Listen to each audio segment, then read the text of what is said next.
This is the Wisconsin Live Desk. Good afternoon. I'm Derica Williams here on your Wisconsin Live Desk on Wednesday afternoon at 12:30. Thanks for joining me.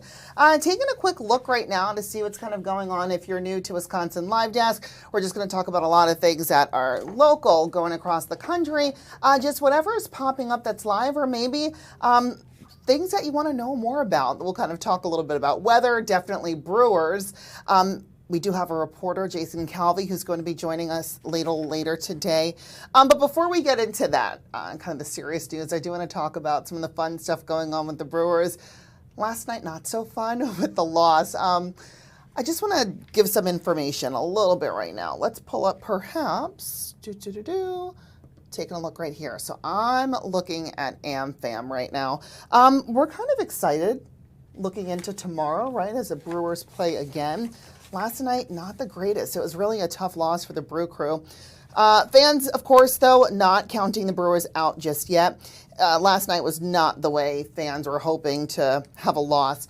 So let's talk about the upcoming games right now.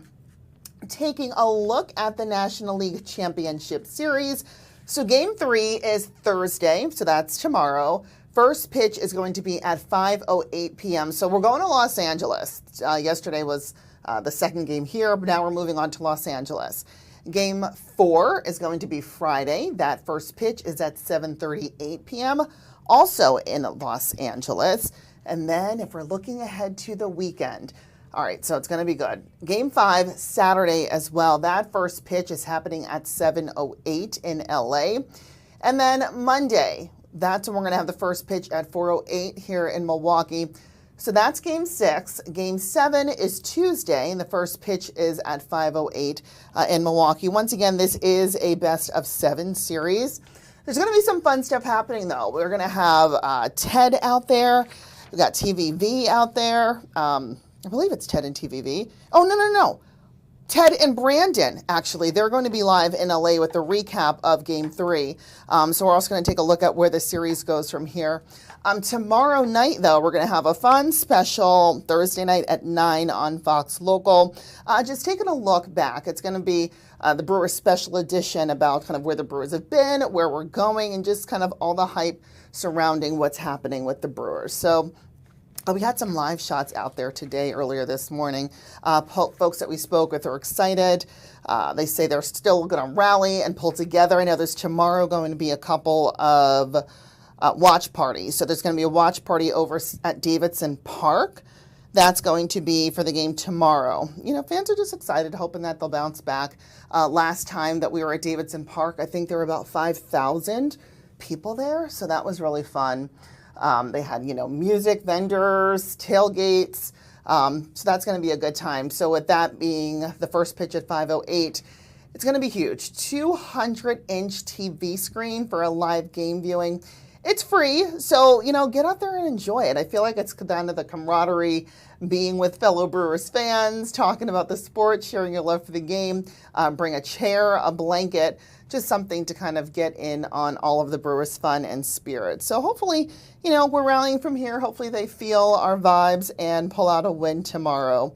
So we're looking forward to that. So just a heads up, we have lots going on tomorrow night, of course, on air and on Fox Local. So just wanted to kind of touch base with the Brewers and see what's going on there.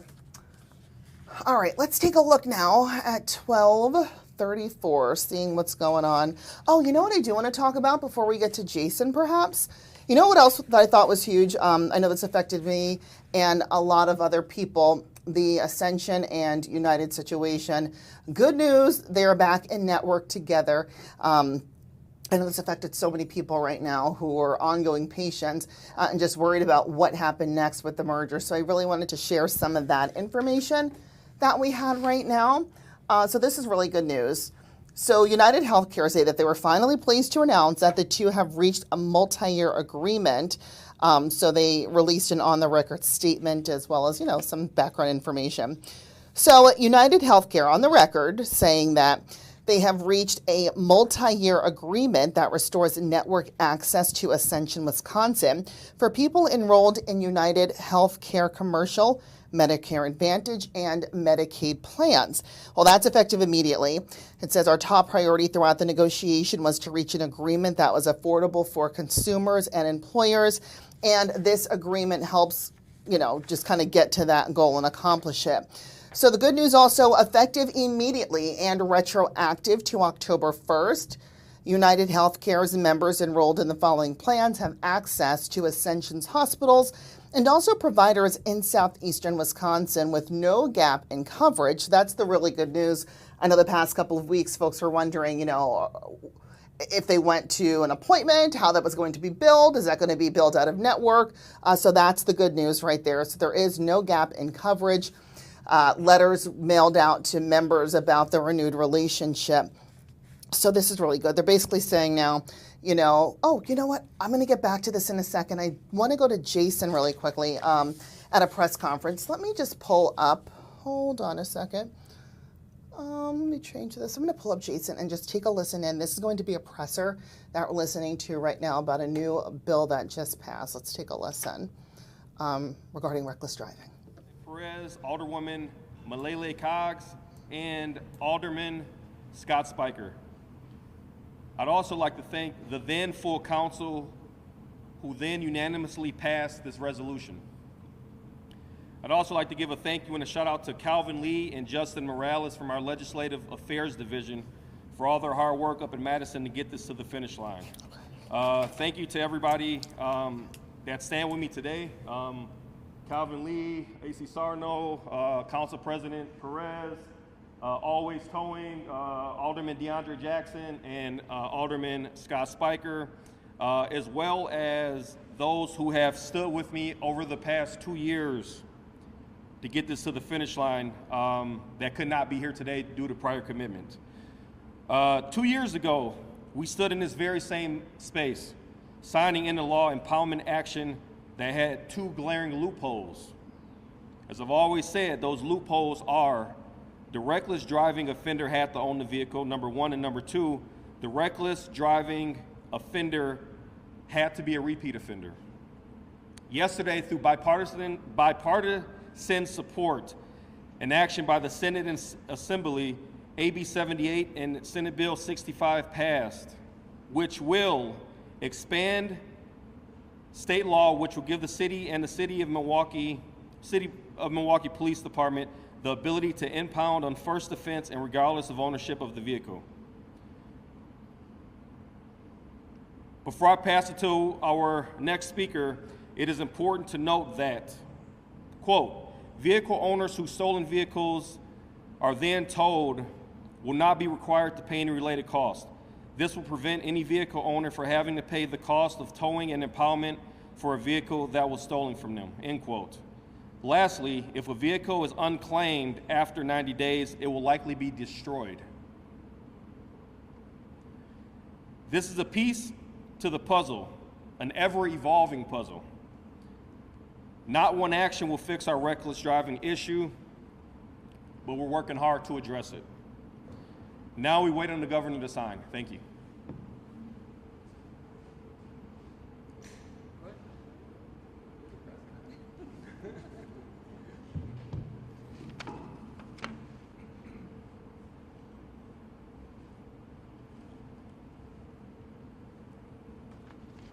Good afternoon.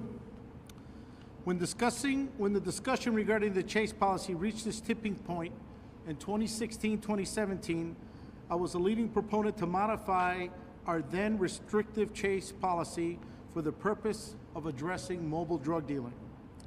Mobile drug dealing had become and still is a constant element in terms of the need to continue pursuing vehicles. Nearly 10 years later, now street takeovers and reckless driving are leading causes of police pursuits. When the FPC altered the chase policy in 2017, they did so in conjunction with a letter being sent to the Public Safety and Health Chair that included various recommendations to be explored in conjunction with more pursuits. Some of those recommendations were: what happens to an offender is ticketed for fleeing from a lawful traffic stop? Are the penalties sufficient as a deterrent? What role could booting or towing vehicles play? If a vehicle is being used in a manner that is danger to our community, why not utilize these tools to force owner accountability and physically remove the vehicle from the streets? How could state penalties for stolen vehicles be better defined to provide the criminal justice system with better enforcement tools? This legislation hits all those points. By impounding vehicles, regardless of ownership, used for reckless driving, it is the hope that the people will be less inclined to engage in this negative behavior. As I mentioned earlier in my statement, in 2017, we reached the tipping point in which the lack of pursuits led to carnage on our roads. Now, in 2025, I feel that we're at the opposite of that tipping point of chasing playing a role in crashes. With the new state legislation and keeping attention on new technologies to combat reckless driving, it is my sincere hope that the amount of reckless driving and thus pursuits overall will decrease. Thank you so much.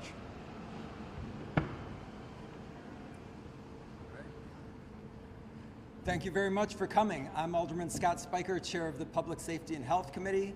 I want to acknowledge that we're here today through the collaborative work of many partners.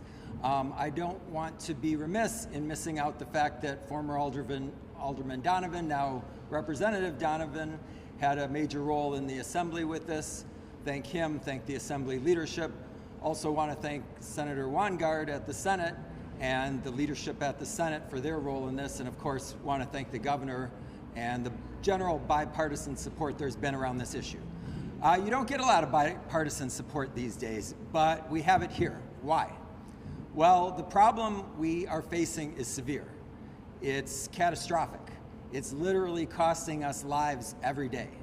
The lives of those who behave the fools and drive recklessly, and those of the innocents who get caught in the way.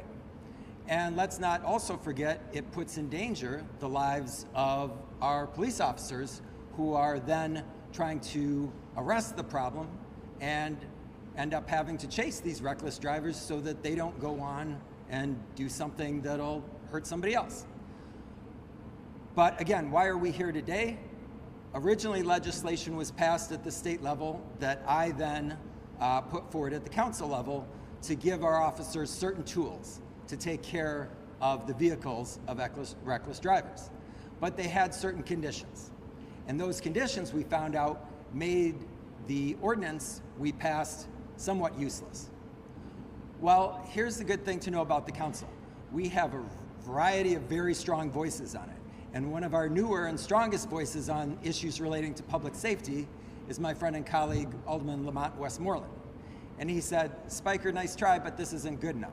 There's too many exceptions. This isn't gonna do what you want it to do. And he was right. And so through our lobbying efforts, our great team here at the city, we were able to make a case to the legislature. Job half done. You can help us. You can help our police department further still. So now the rule is going to be, if Alderman Westmoreland gets his legislation passed, which I assume he will, if you're a one-time offender, that's one time too many. We might not be able to tow you, that'll take your second offense, but we'll be able to tow your car. And we have every intent on doing that. And if it's a car of somebody else, well, the police are going to have some discretion, of course. If you have an I love knitting decal on the back of your car, you might slide the first time. But if you are repeatedly taking out a relative's car and doing this, you're going to get hit. If this is your own car you're taking out, you're going to get hit.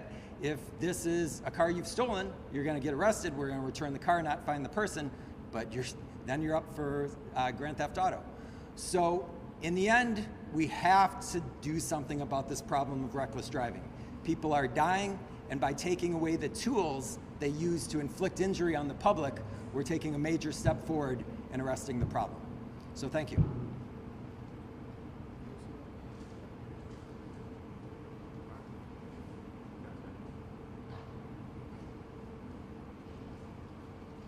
How you doing? My name's Jason P. Howski with Always Towing. We're actually, we've been in the city 25 years in business, one of the longest towing contractors. we fully want to help the city clear up this issue and help the community out, and that's why we're here to support.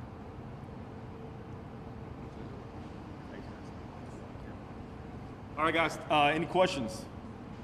Clarifying questions? The next step is the governor will sign this into law, indicating he will do that, and then the next step after that is an ordinance change. What's going to be the process for that? Are you going to be able to speed that through the council? Yeah, I'm looking for immediate adoption at our next council meeting. Ordinance is drafted. I still have a few more eyes I need to look at it to make sure we're doing everything we can do with it.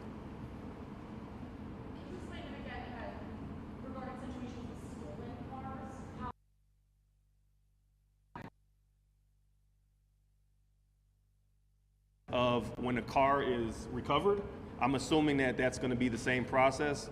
Again, I think when the stolen car is recovered, if you want to speak to that, you probably. Yes, Assistant Chief Craig Sarna, Milwaukee Police Department. When a stolen car is recovered, there is always a form that's filled out by those that are reporting the car stolen and how they want it to be recovered. In other words, do we contact them and they come out and get the vehicle, or is it towed to the tow lot and they come and recover it here? So we're still going to, over the course of the next, during the time frame between the time the governor signs it and the ordinance is passed, the department will look at this, unpackage it, and figure out logistically how we're going to support this ordinance when it goes into effect. This is a question again for MP. The legislature since we didn't count the car after the first citation or an arrest, would you also see this being used to track down cars that have been observing driving recklessly, or would it only happen at the time of the arrest? I would have to do a little bit more digging into that. I don't want to give you misinformation. I will say this, since I'm already, here at the mic. I had no idea until yesterday that this was 2 years in the making, so I'd like to thank Alderman Westmoreland for his resilience in being the driving force and pushing this through. I've spoken before about vehicle pursuits, and year to date for MPD, we've had 583 vehicle pursuits out of 770. 583 pursuits have been for reckless driving. That's out of 778. That's 75%. I think the message today is quite clear. If you choose to engage in the criminal negligent operation of a motor vehicle, if you choose to put the community and you choose to put lives at risk, we're taking the car. We're going to impound the car and we're going to put it right here. We're going to take away, I believe Alderman Spiker referred to it as a tool. I'm going to say we're taking away the weapon, all right? And we're going to put it here.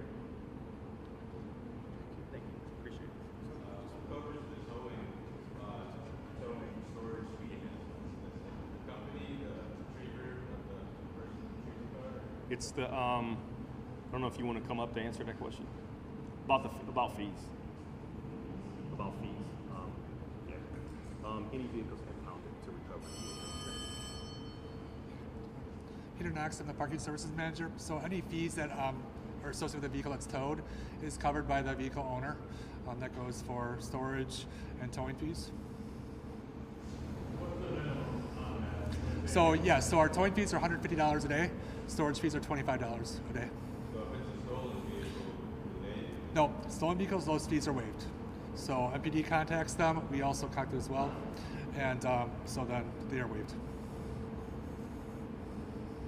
is there like an overflow kind of plan just in case I know there's 300 spots in the Yeah.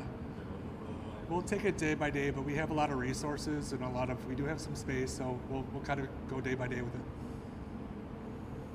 Could you speak about the provision in the law that allows you to dispose of the vehicle and when that would happen? My understanding, I can't speak in detail, is after 90 days, we are given that authority to do so, and we follow the standard process that we already have at that point.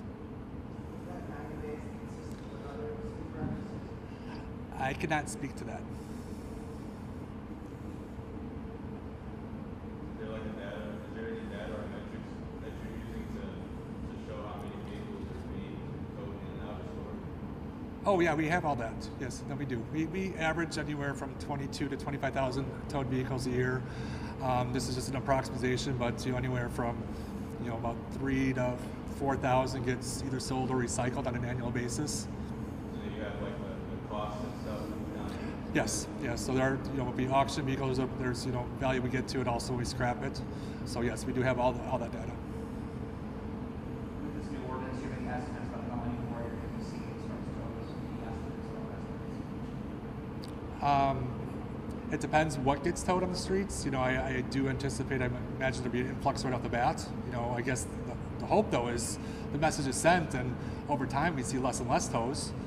But that's yet to be determined. But we do track everything to help, that data guide decision making and so forth. We'll work closely with MPD like we do right now. Are there any other examples of any other jurisdictions or any other states that use this that you guys are taking this as I cannot speak to that. I don't know if MPD can. Assistant Chief, on the data points, right now under the current city ordinances, last time we spoke was 11 tows under the current ordinance. Do you know how many total tows have been made since this new ordinance was put in place? I do not. I'd have to. You can follow up with our PIO office, and they can get you that information. Again, Assistant Chief, after the ordinance is passed by the school common council, how long do you expect this to start becoming policy? And is there any training that the officers are going to have to know that this is an option now? I don't really know. I wouldn't look at it as training. It's more education. It's just educating them on the ordinance and then the procedure that they will have to go through in accordance with the ordinance to impound the vehicle. Just a quick update if you are tuning in right now, just to let you know what we're tuning into. This is a news conference on reckless driving in Milwaukee. Hopefully going to hear some more information as they're looking to sign a law allowing police to impound vehicles used in reckless driving offenses. Hearing from several aldermen and in police as well, just about the issues that we're facing with reckless driving and how this could help. So if you're just tuning in now, continue to listen. District attorney, mayor, council all stood in front of City Hall. We said we're going to get tough on reckless driving. Well, one of the pieces was the chief said we're going to change the SOP.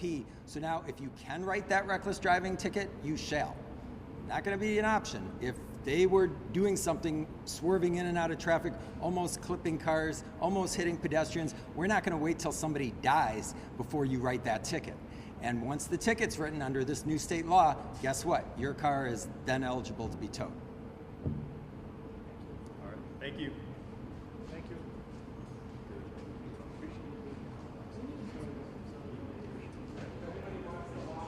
All right, just going to give that a minute to clear out a little bit. I can just catch you up to date if you're just now tuning in. Thank you for Wisconsin Live Desk for tuning in, our viewers. I'm just going to lower that so we can hear just a little bit if anybody comes back to the podium. But this was really 2 years in the making. Taking a look at some of my notes right now. So this news conference really was to tell the new law waiting to be signed, allowing police to impound vehicles used in reckless driving offenses. So we heard from several aldermen. Basically, Jose Perez with the Common Council says mobile drug dealing, street takeovers, and reckless driving are really a cause of pursuits, one of the leading causes of pursuits. MPD says 583 vehicle pursuits this year out of 778. So that's about 75% are reckless driving. So in essence, by impounding these vehicles for reckless driving, they're hoping to put a stop to this and the negative behavior by folks on the road by impounding this. So with the new state legislation, which could be bipartisan, everyone kind of seems to be behind this right now. I think we're waiting for the next meeting for the council to go over this ordinance, which is drafted. So we're still kind of waiting for some, I would say, I's to be dotted and T's to be crossed. But I will mention one more thing before we go. I think it was Alderman Westmoreland said if this legislation is passed, one-time offender is one time too many, regardless if it's their car, someone else's, that car will be towed.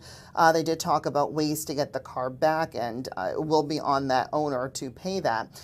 Even the tow company came out and talked about it. They said, Jason with Always Towing said he's been with the city for 25 years. Even tow drivers are looking to help this.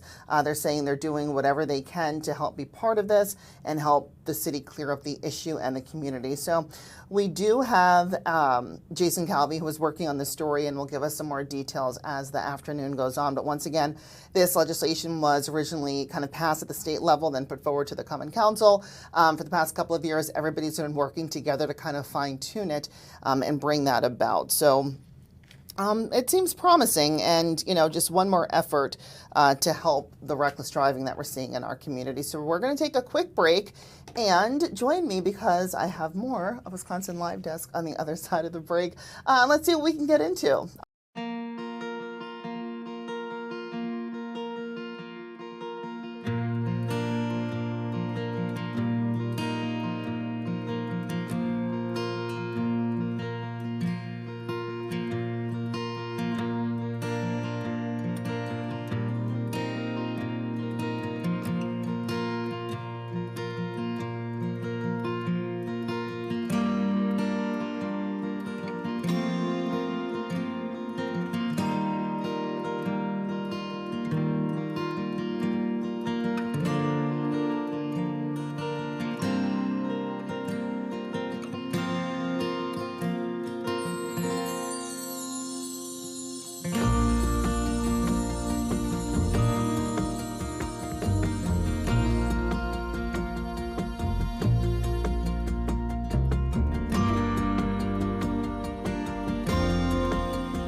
This is really about. It's about now whitewashing our votes, now suppressing our votes, suppressing us as our people and our voices, of how we suffer, of how we always try to compete and to strip back the remnants of racism that still exist in Florida today. But Florida's not alone. The South sees this every single day. So as the Supreme Court hears this case and they try to argue that it's no longer necessary, I encourage everyone, come into my district. See what we see every day. Walk in our footsteps so we could tell you about historic Sistrunk that was burned down, that tried to stop people from voting. Come see who we are and who we're fighting to be, and you'll understand why the Voting Rights Act is not just necessary today, but also for our future, to give us an opportunity to finally realize the American dream of justice for all, despite your background. We know what this is really about. This is about stealing and netting 20 to 30 seats. Yes. That's what this is about. It's not because they believe that racism is gone. It's because there's an election coming and they know they're going to lose. They have made the Voting Rights Act just another tool in their pocket that they want to eliminate so they can have a free-for-all and drive us closer and closer to a dictatorship. And I know firsthand what a dictatorship looks like. And this is where we're heading if the Supreme Court does not stand firm and acknowledge the need for the Voting Rights Act and the need to make sure that every voice is uplifted. So I applaud the chairwoman, I applaud Terry Sewell and everyone who has been fighting for this, and I applaud every single American who is paying attention, and I thank the media for being here to show everybody what's really going on so we can get away from the distractions of what the White House is doing today and tomorrow and every other day, and do what the American people need, which is be here and fight for them. Thank you so much. Thank you. And then we will have Al Green of Texas to close. Thank you, Madam Chair, and I thank all of the members of the CBC, Vice, and others. I was born in Louisiana, Charity Hospital. I live in Texas. I was present when Bush, the son, signed the Voting Rights Act extension. I'm currently litigating against the state of Texas for invidious discrimination as it relates to Section 2 of the Voting Rights Act. I have a sense of what this is all about. The Supreme Court has said, if it's political, if you're gerrymandering for political purposes, that's okay. The question becomes, how do you prove that a person who is doing it for racial reasons, how do you prove that that's what's happening? That's the question. And if you assume that there is no longer racism in this country, then you have to understand the history. Racism still exists in the United States of America. Yes. Racism was the reason my people were brought here. That's right. We were brought here to be a permanent, identifiable, subservient caste of people. Caste, not class. Class is socioeconomic. You can move in and out of it. Caste, you're born in it. As a baby, you're a slave. You live in it as a slave, and you die in it as a slave. When the Civil War ended slavery, it didn't end the root cause of it, which was racism. It then metamorphosed into something called convict leasing. That lasted for approximately 100 years. We ended convict leasing, but we didn't end the root cause of it, which was racism. We then had something called lawful segregation. Lawful segregation, which ended with Brown versus the Board of Education. When we ended lawful segregation, we did not end racism, which was the root cause of lawful segregation. So we find ourselves today with the Supreme Court having to make this decision. Does racism still exist in the United States of America to the extent that we need a Voting Rights Act to protect people of color, not just black people? Yes. All people of color are subject to the same invidious discrimination. And at some point, we have to take a stand together. I'm so proud of what the LDF is doing, but we've got to take a stand together. And here is the final word that I have for you. We cannot allow the gains that people lived and died to acquire to be eviscerated by a Trump Supreme Court. That's right. We have to understand that while the Supreme Court may render a decision that's antithetical to our best interests, they don't have the last word. They do not. We are the we and we the people. That's right. We have the last word. And we are not going to take this lightly. We are going to do everything that we can lawfully, litigation, but also protestation. Yes. These two things are running in concert with each other, in tandem with each other. It is important for us to understand that this battle is one that's been fought since our arrival in this country, and we cannot abandon it now. It's our watch. You are right, dear brother. This is our watch. We can't let it go on our watch. No. We've got to pass the torch on to the next generation with a Voting Rights Act that will allow us to be elected to Congress, because many of us are about to leave, and I'll leave with this. I'm one of those persons whose district has been moved to another county. No black person is going to win that seat. I can prognosticate that. No black person. So there's going to be one less black person in the Congress of the United States because of President Trump's desire to have additional seats, notwithstanding the fact that the Voting Rights Act is still needed. There will be one less from Texas, but Texas is not the end. Texas is but the genesis. The revelations are yet to come. Thank you. Brother. Good job. Good job. Are there any questions?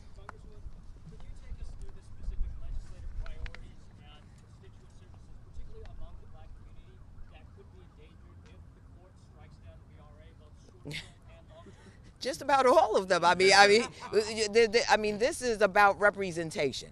We know what the role of members of Congress is, and those members that represent communities that have elected them, that are of African descent, that a minority across this nation will not have that representation that comes from their own lived experiences.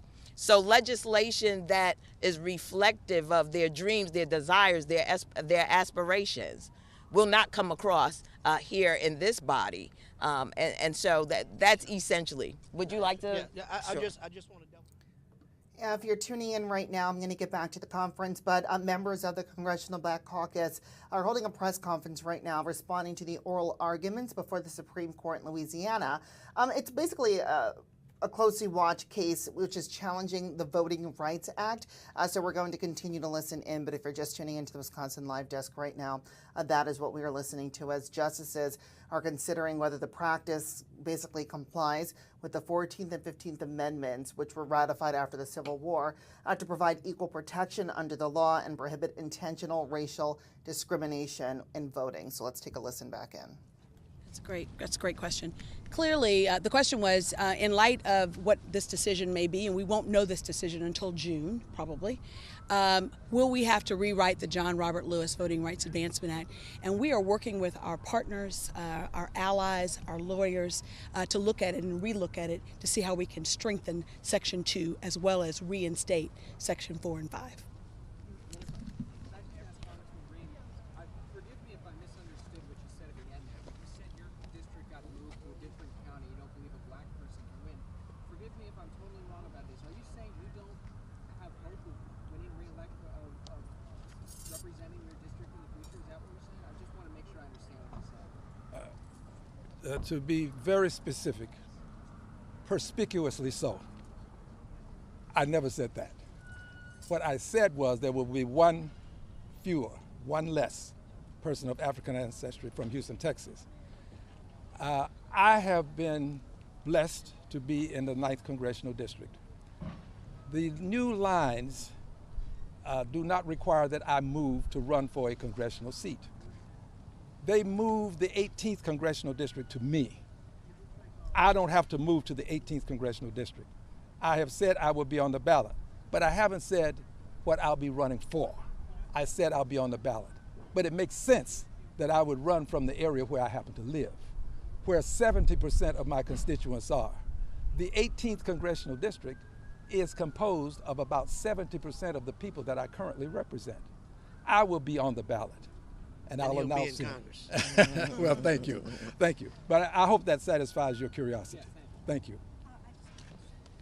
We've heard concerns that the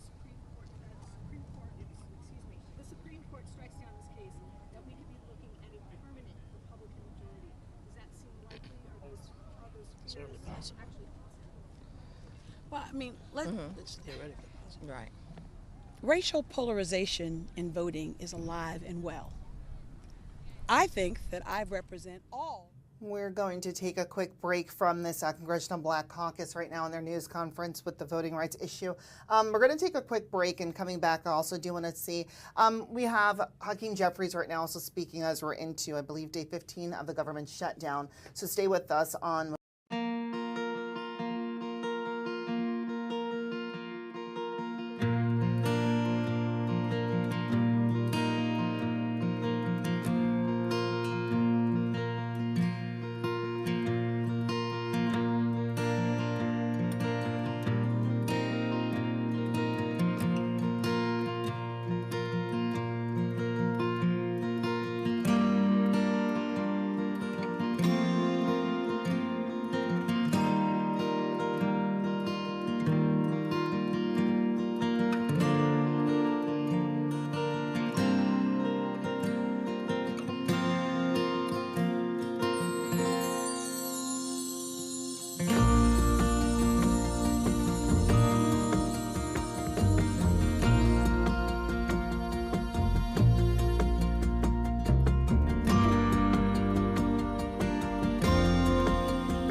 different speaker right now. So let's just stand by and hear this. Republican. His wife has been notified that her premiums are going up $700 a month. Alan said, "I voted for Trump. I did not expect this." We are hearing stories like this every single day. Yesterday, Mike Johnson said he didn't have a strategy. Come on, Mike, don't sell yourself short. You do have a strategy. It's the same strategy the Republicans have always had. Repeal the Affordable Care Act, take from working families, raise their costs, defund their health care, and give that money, all that money, to the very, very wealthiest Americans. It is a losing strategy. It is an unpopular strategy. So, Mr. Speaker, for the sake of your own constituents and mine, why don't you try a new strategy? Come back to work, take a seat at the table, and let's stop this healthcare crisis you created before it's too late. And now it is my pleasure to yield to the outstanding chairman of our caucus, the gentleman from California, Pete Aguilar. Thank you, Whip Clark, and thank you, Leader Jeffries. As you know, as the whip just laid out, the Republican-controlled House has not voted since September 19th, nearly 1 month ago.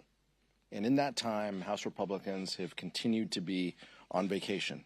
They haven't been holding town halls, they haven't been finding out ways to reopen government, and they haven't been working to save Americans' health care.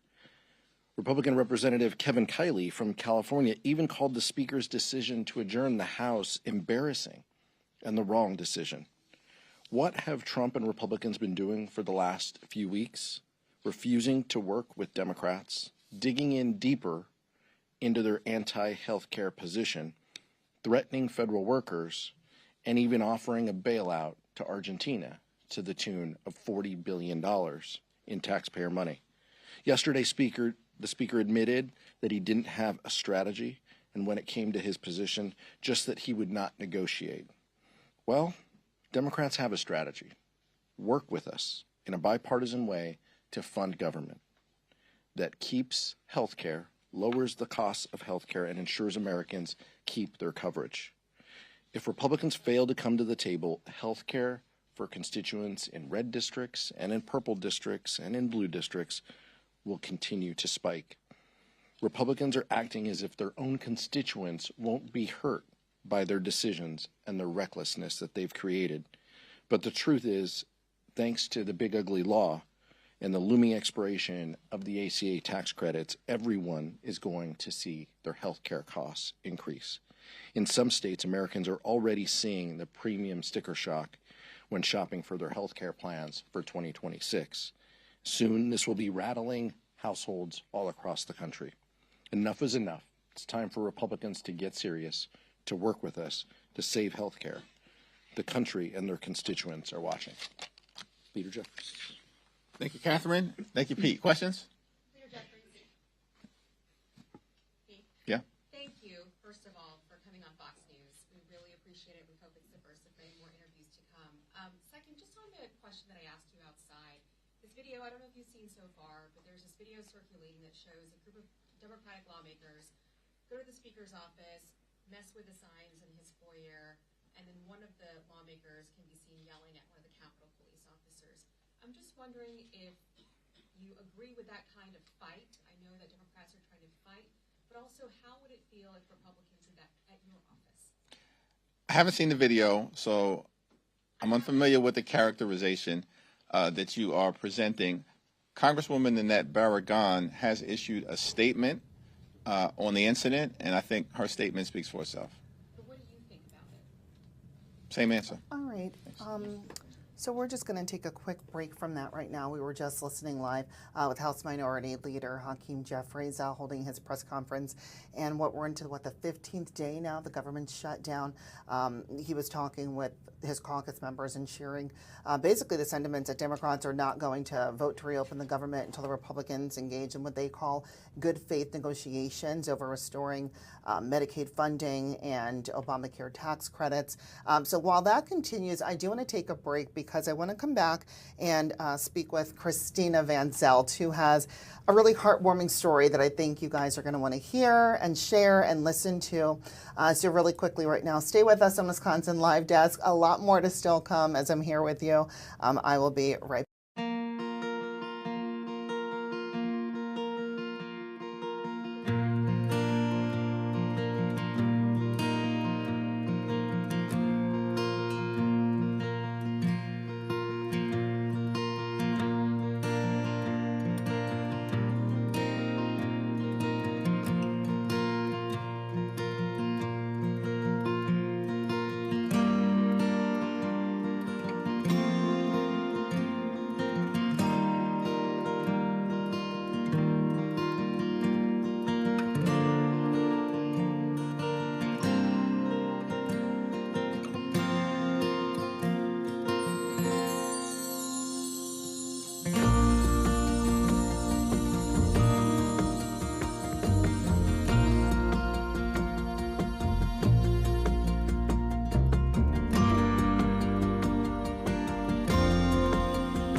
Talk to Christina Van Zelt, one of our reporters right now. She is out at American Family Field.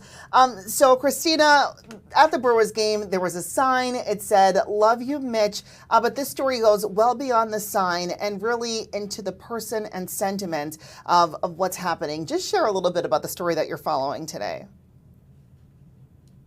So much to share here. We just finished up an interview with the family of Mitch, who tell us kind of the background of who Mitch is. But if you were watching the Brewers play the Cubs on Saturday, it was really hard to miss that sign if you were watching it on TV. Right behind home plate, there was a sign that said, "Heart you, Mitch," or "Love you, Mitch." It was a big red heart. And you can see it right there with that photo. A lot of people were talking about it. It went viral because that sign was up pretty much the entire game.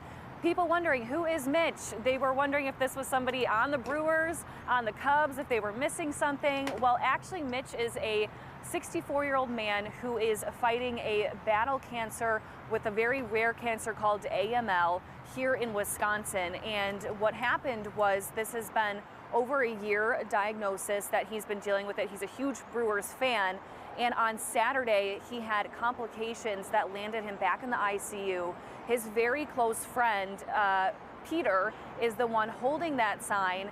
And Peter felt obligated to be at that game and to bring his friend Mitch's spirit there with him with that sign and holding it up, you know, as often as you saw it on TV. And it caught on, it went viral, and actually the family then decided, okay, a lot of people are asking who's Mitch. They went to Instagram and posted his battle with cancer and the situation that they're in. And then people felt touched by that story and started donating to the GoFundMe and sharing their personal experience with similar types of cancer. So it is a heartwarming story. Of course, this family is still dealing with that today.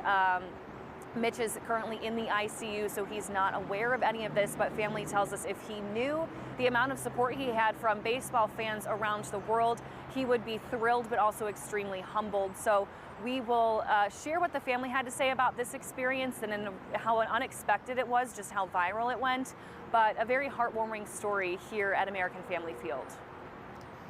And Christina, I'm taking a look right now at that GoFundMe page, and $10,000 has been raised right now. I'm just, reading this story from his daughter, and it's just really heartwarming to see, obviously, the sacrifices she's made for her father, all that he's been through with his weakened immune system, even afterwards.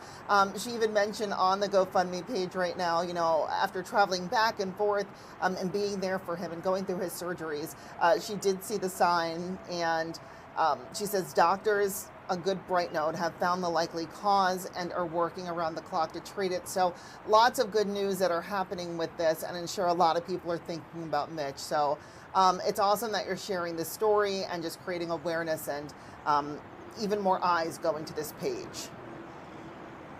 Yeah, and I think that's another thing family says has been really unexpected, is just the amount of people that have reached out to them, sharing their journeys with similar cancer. Again, Mitch has AML, which is a rare blood cancer. His daughter actually donated some of her bone marrow for her dad.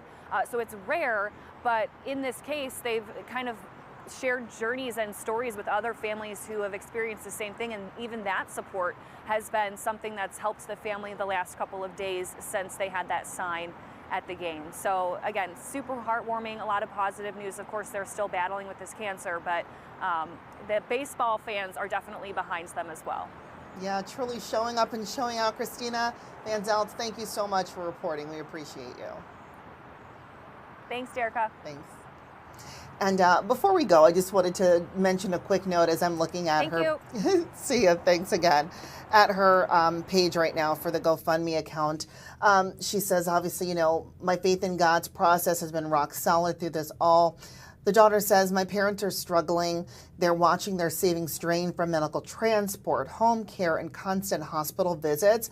They've helped me build my business and keep it alive, and now I want to help them breathe again and to lift the weight for even a moment so my mom can rest and focus on caring for him. It's really touching. She says if you're able to give, share, just keep them in their prayers because that's what they need as well. She said it means the world, and thank you for helping us fight for Mitch. So that one little sign garners so much love, support, awareness. And once again, if you want to go to this on our Fox local page, we'll have a link for you to learn a little bit more about Mitch's story, just kind of all he's been through. And yeah, that's just really thoughtful. All right, so we'll be right back. Thanks for tuning in with the Wisconsin Live Desk. Lots more to still go. I'll be here for another 5 minutes or so, then Hill is coming in, so we will be right back.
This is the Wisconsin Live Desk. Good afternoon and welcome back to Wisconsin Live Desk at 126. I'm Derica Williams. I want to go back to House Minority Leader Hakeem Jeffries holding another press conference right now as we're entering day 15, I believe, of the government shutdown. He's having a caucus this morning. He focused on health care, but also talking a little bit more about looking ahead to midterm elections. It seems right now both sides are on a standstill when it comes to this shutdown. So it's a lot more than just the health care that's being talked about. I want to take a quick look and listen. And when you do come back at the other side of the break, my colleague, Haley Spittler, will be manning the desk. So let's just take a listen right now as Hakeem is up.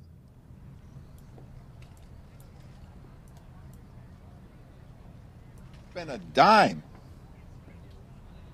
to protect the health care of the American people. But somehow the Trump administration found $40 billion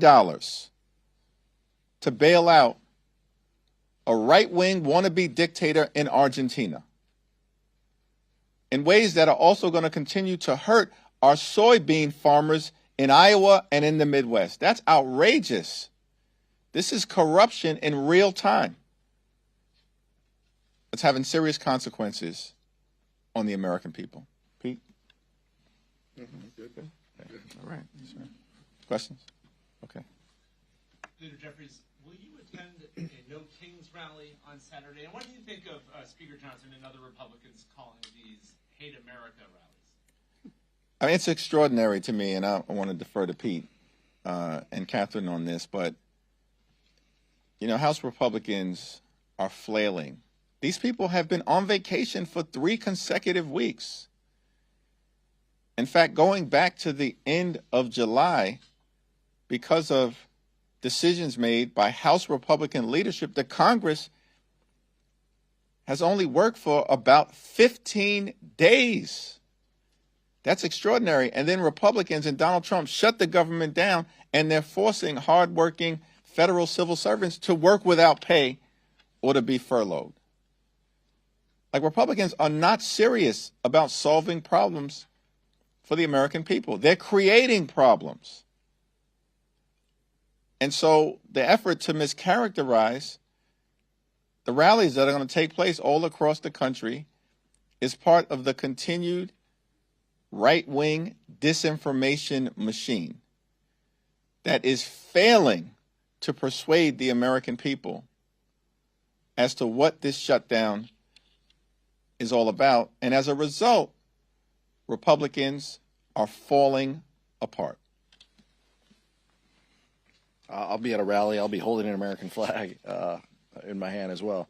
It seems that Speaker Johnson and House Republicans only believe that free speech matters if you agree with their speech.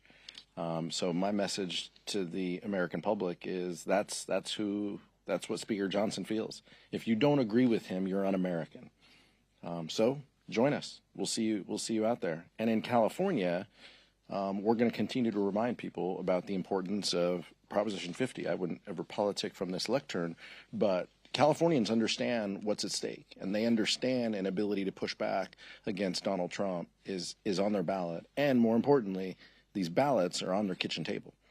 And so the importance of these rallies are, do you believe in pushing back? Do you believe in standing with us as we fight for health care? And do you believe that we should safeguard next year's election before Donald Trump tries to rig the election? Then you're a yes on 50. And so my message will be clear, but I'll be the one wearing red, white, and blue as well. Yeah. Just think about where we are, where millions of Americans are coming out to say, we elect presidents, we don't have kings, and the Republicans are like, how un-American. I mean, just how they are so blatant with their disregard for how our system works, for how our Constitution is put together, for how we are supposed to be a country that operates under the rule of law. And layer on top of that they are saying to the American people, if you are not extremely wealthy, you don't count. You don't count. And when you're saying to those same farmers who are coming to my office, and I don't exactly represent a large agricultural community in suburban Boston, but they're coming to my office because they are hurting and they are desperate to get the attention of members of Congress, because it's not only the soybean market that they are losing to Argentina and Brazil because of this administration's tariff policies, they're losing their health insurance. Half of all family farms rely on the ACA, and this $40 billion could go a long way towards that tax credit that they've decided to take away. Their priorities are completely upside down. Why would they possibly double down on what they're sending to Argentina, take away health care from millions of Americans, and increase premiums for every American, and say that people coming together to peacefully protest is un-American? It's no wonder they're not showing up to their jobs. They've forgotten what they're even supposed to be doing here, and representing the people, not a president. Speaker Johnson said this morning that while there are no talks on the leadership level, there are talks among appropriators, bipartisan, bicameral. Can you give us an update on those talks? And is there any scenario where, if this thing keeps dragging on for weeks and weeks and weeks, that the Appropriations Committee could actually, there would be no need for a stopgap because you could start passing individual appropriations bills, including addressing some of the issues that you're demanding? There are informal conversations that are taking place in the Senate relative to a potential bipartisan path forward, but those conversations have not extended to the House as it relates to the appropriators. Rosa DeLauro made clear earlier today that she's had no outreach from the chairman of the Appropriations Committee, Tom Cole, and there hasn't been any indication of a Republican willingness to actually sit down and work out a bipartisan agreement that makes life better for the American people, that reopens the government, and that addresses the Republican health care crisis. That's challenging. This is day 15 of the government shutdown. And what we've gotten from Republicans is Donald Trump has spent more time on the golf course than he spent talking to Democrats about reopening the government.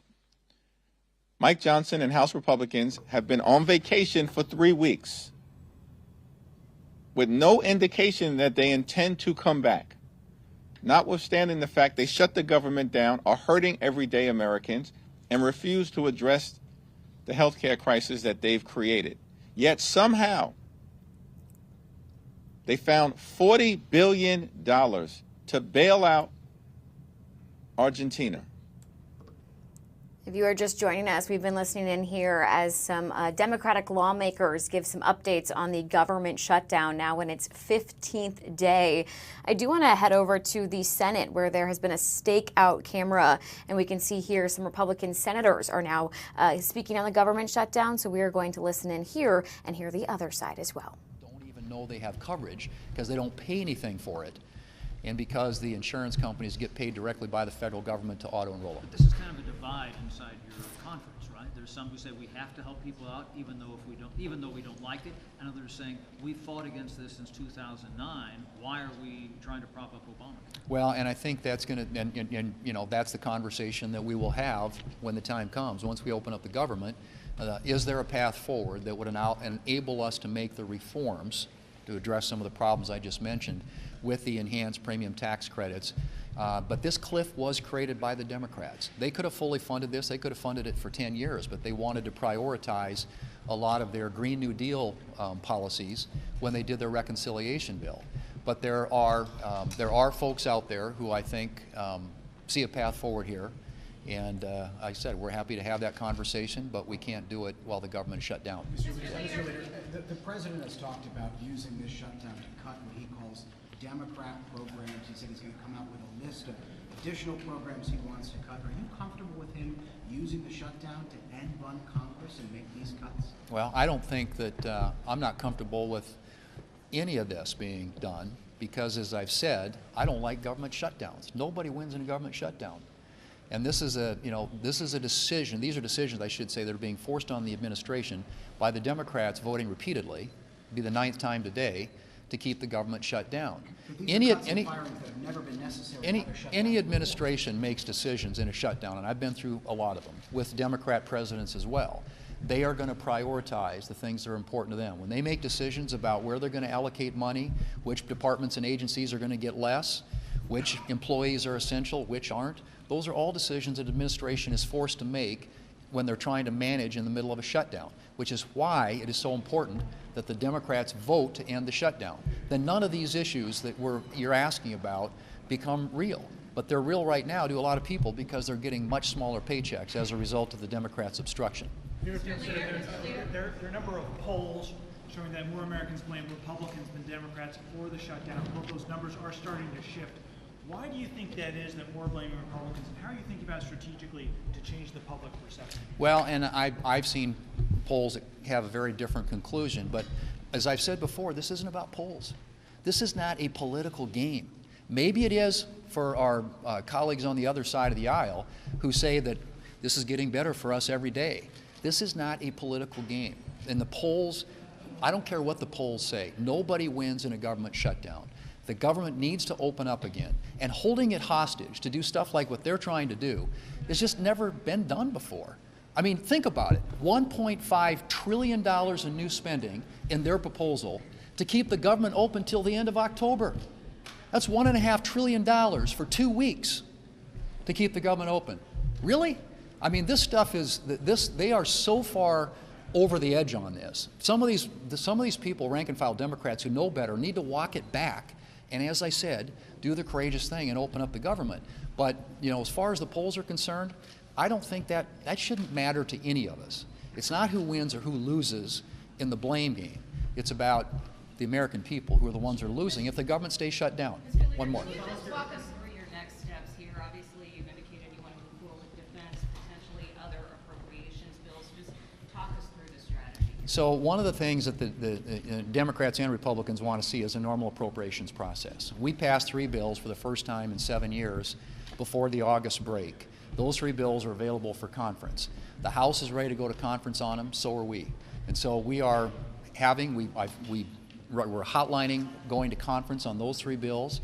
If we can clear the hotline on both sides, we can go to conference, we can actually get the appropriations process going forward. So that's in the works. Also, I filed yesterday on the defense appropriations bill, which is available, passed the Senate Appropriations Committee 26-3, and it's something that we ought to be moving forward on, and hopefully, if possible, we'd like to attach some other appropriations bills to it and do the same thing we did with the first minibus, and that is, you know, package some bills that we can move at the same time and get the government funded in the traditional way, which is through the annual appropriations process. So that's kind of where we are. Those are the 2 things that are in the works this week, and we'll find out tomorrow whether the Democrats want to proceed to the defense appropriations bill and what other bills we might be able to attach to it if we can get consent to do it. Mr. Leader, One more. The president has discussed a lifeline of $20 billion for Argentina.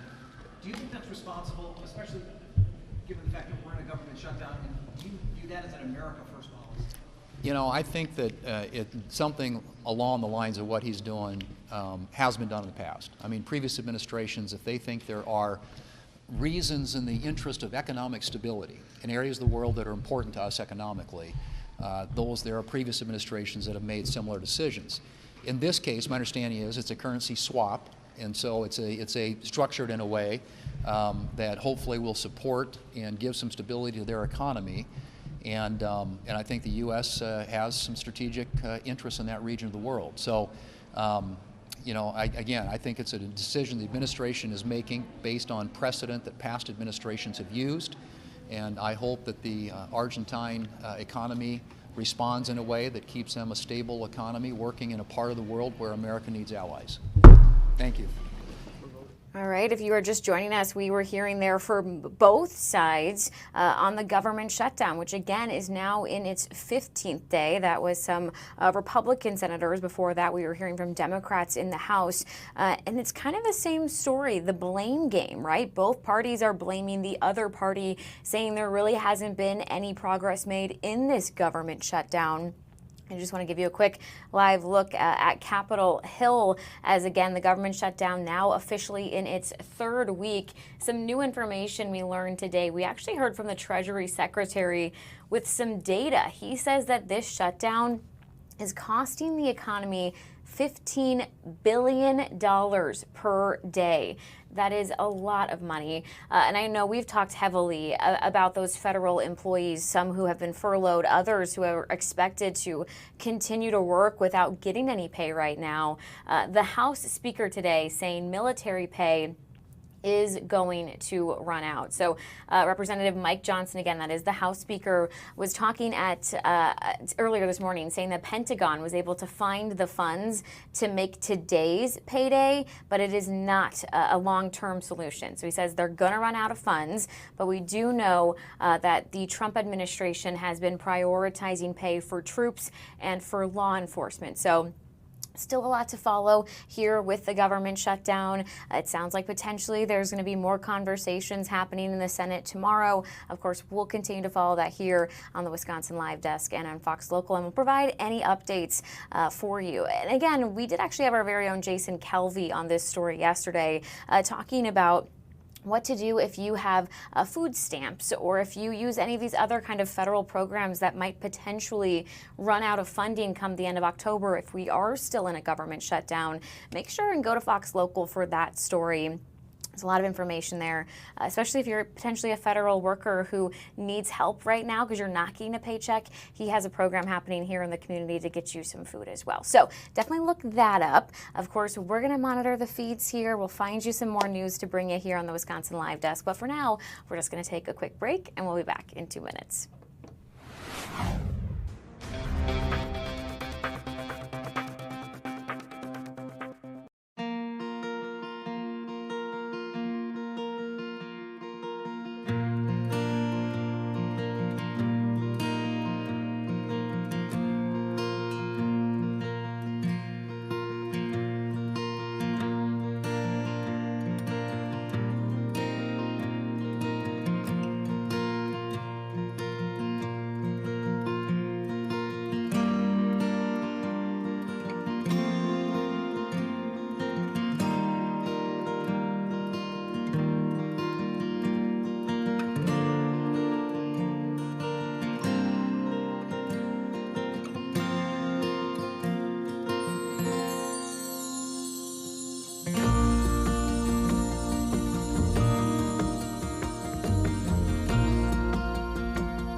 This is the Wisconsin Live Desk.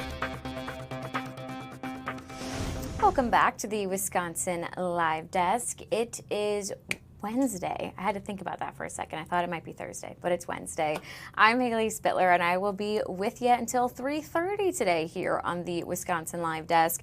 Before we headed to break, we were hearing from the Senate Majority Leader. I want to get us back out to D.C. because now we are hearing from the Senate Minority Leader, Chuck Schumer, on the government shutdown. So we're going to head here, listen in together, and see what he's saying as, again, government shutdown now in its 15th day.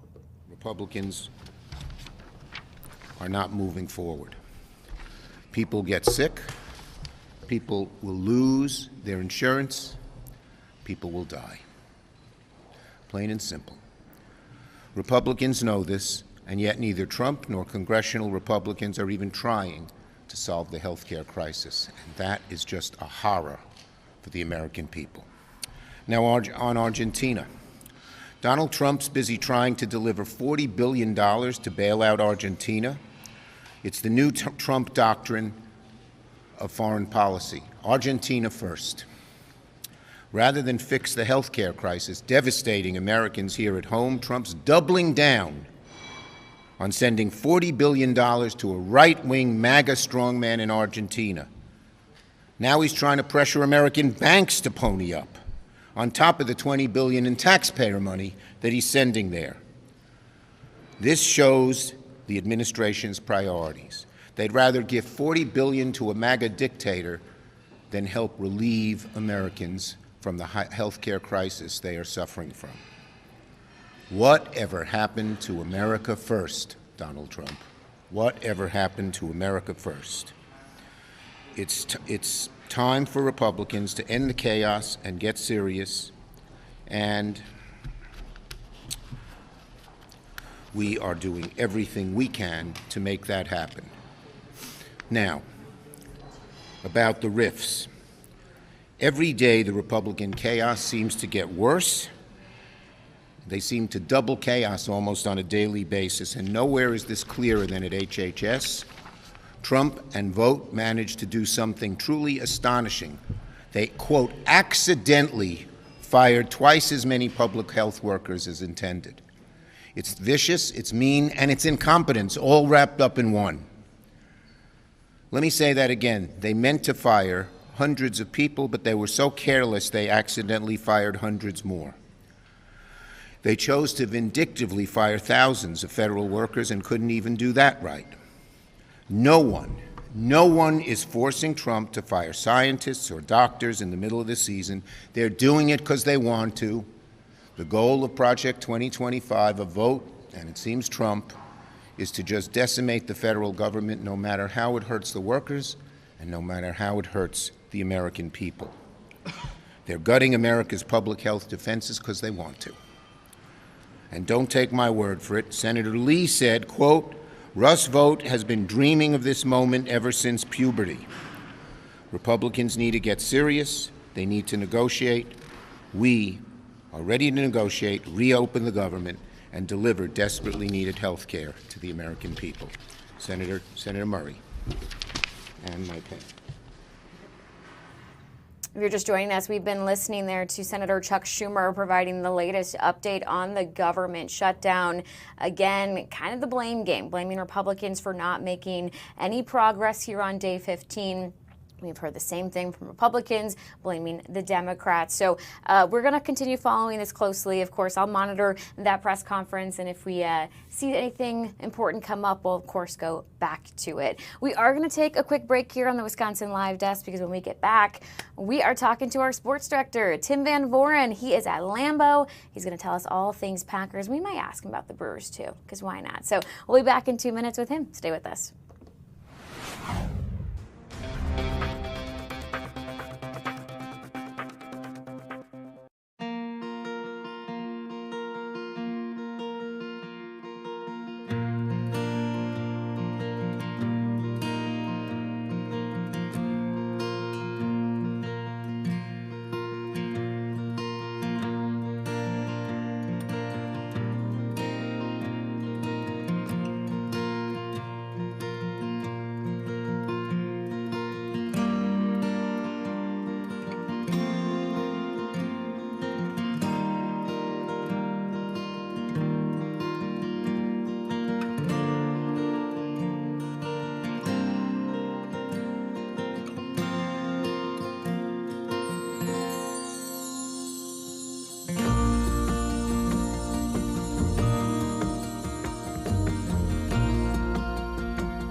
This is the Wisconsin Live Desk.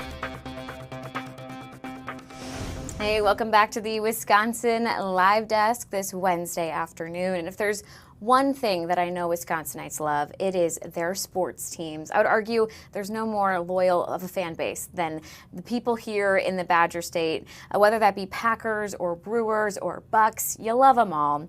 And so we're going to actually talk sports here on the Wisconsin Live Desk. We're joined right now by our sports director, Tim Van Voren. He is outside Lambeau. I got to start. Let's start on Sunday, Tim. What were your thoughts on the game against the Bengals? Good news, the Packers did not lose once again to Joe Flacco. They did not lose for the second time to a team from Ohio, quarterbacked by Joe Flacco. You're right. It was sluggish, Haley. I'd say it was a sluggish victory for the Packers, but really more than anything, they needed a victory, plain and simple. They scored 40 points against the Dallas Cowboys, which was a tie. What a letdown for everybody involved. So it wasn't as impressive offensively as it was against Dallas, but it was more impressive in the standings because they beat the Bengals. And that's really what you have to do. You look around the NFL this season, a lot of teams are kind of tripping up somewhere along the line. The Packers overall record-wise are 3-1-1, and that stands pretty good right now. But, it hasn't really been without its flaws. So Matt LaFleur always says he prefers more than anything else to have a lot to work on with his team coming off a victory. I'd say that's exactly the scenario they're in this week. All right, so coming up next, we've got the Arizona Cardinals. What are you anticipating from this game on Sunday? Well, first, it's nice that the sun is shining here in Green Bay today. Just a little prep for the trip to Arizona, Haley, right? I mean, that, you have to prepare even from the media standpoint. So that's good. And then the Packers in there to take on the Arizona Cardinals this weekend. Cardinals don't have a very good record. We talked about records, but they've lost a lot of close games. In fact, all 6 of their games this season have been decided by a touchdown or less. Their last 4 games are all losses by 9 points total. So this is a team that's been in a lot of football games and is not a pushover necessarily. The Packers on the road haven't won on the road yet this year. They've tied and they've lost that game to Cleveland we referenced earlier. So they're looking to get their first road victory of the season. And as Matt LaFleur was telling us earlier today, they need to play a good football game to get it. Yeah, I know the Cardinals trying to avoid a 5th straight loss there. Speaking of Matt LaFleur, did he give any updates on injuries today for the Packers? Yeah, for the most part, guys are coming along. He wasn't very specific. Zach Tom, he was asked specifically about. He said, we're not anticipating him practicing today. We'll see. I saw Zach going down to practice today. He looks okay, but he's really been battling since that oblique injury earlier in the season. He hasn't been all the way back, so the Packers are now learning to take it easy with him. A couple of other players, Devontae Wyatt, Marshawn Lloyd, according to the coach, are working back from injury, but they're not all the way back just yet. And Tim, you and I have not gotten the chance to speak together here on the Wisconsin Live Desk before, so I got to ask, we're heading into week 7, but I know the big story with the Packers before this season started was, of course, getting Micah Parsons. What have been your thoughts on him so far wearing the green and gold jersey? Yeah, I love the insight there, Haley, in the line of questioning. Micah Parsons has been very impressive. His statistics don't bear that out, though. He has been across the line of scrimmage on a regular basis. His penetration has been terrific. Opposing teams have double-teamed him. It has been disappointing in my mind for the Packers to not have more quarterback sacks, though. Having acquired Parsons, even with all the attention going to him, somebody else should be cleaning up on the other side, in my opinion. Now, Lucas Van Ness got one the other day against the Bengals, but then also hurt his foot in that game.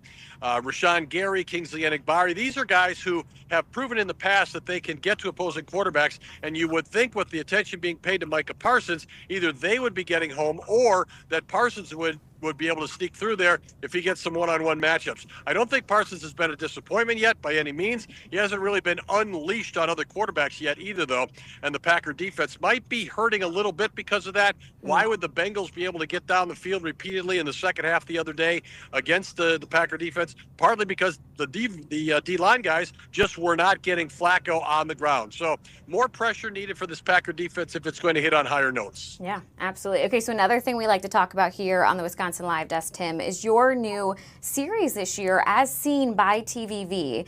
What's been your favorite question that someone has sent in so far?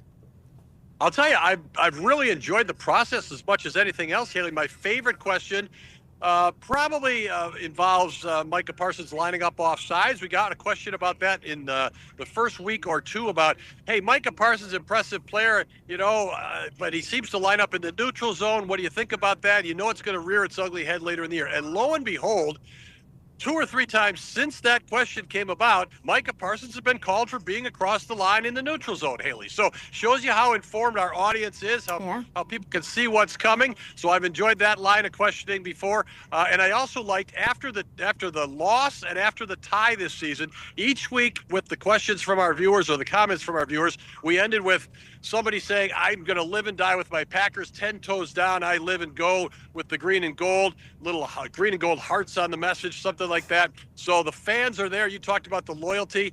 That's been evident even after the 2 down weeks of the season.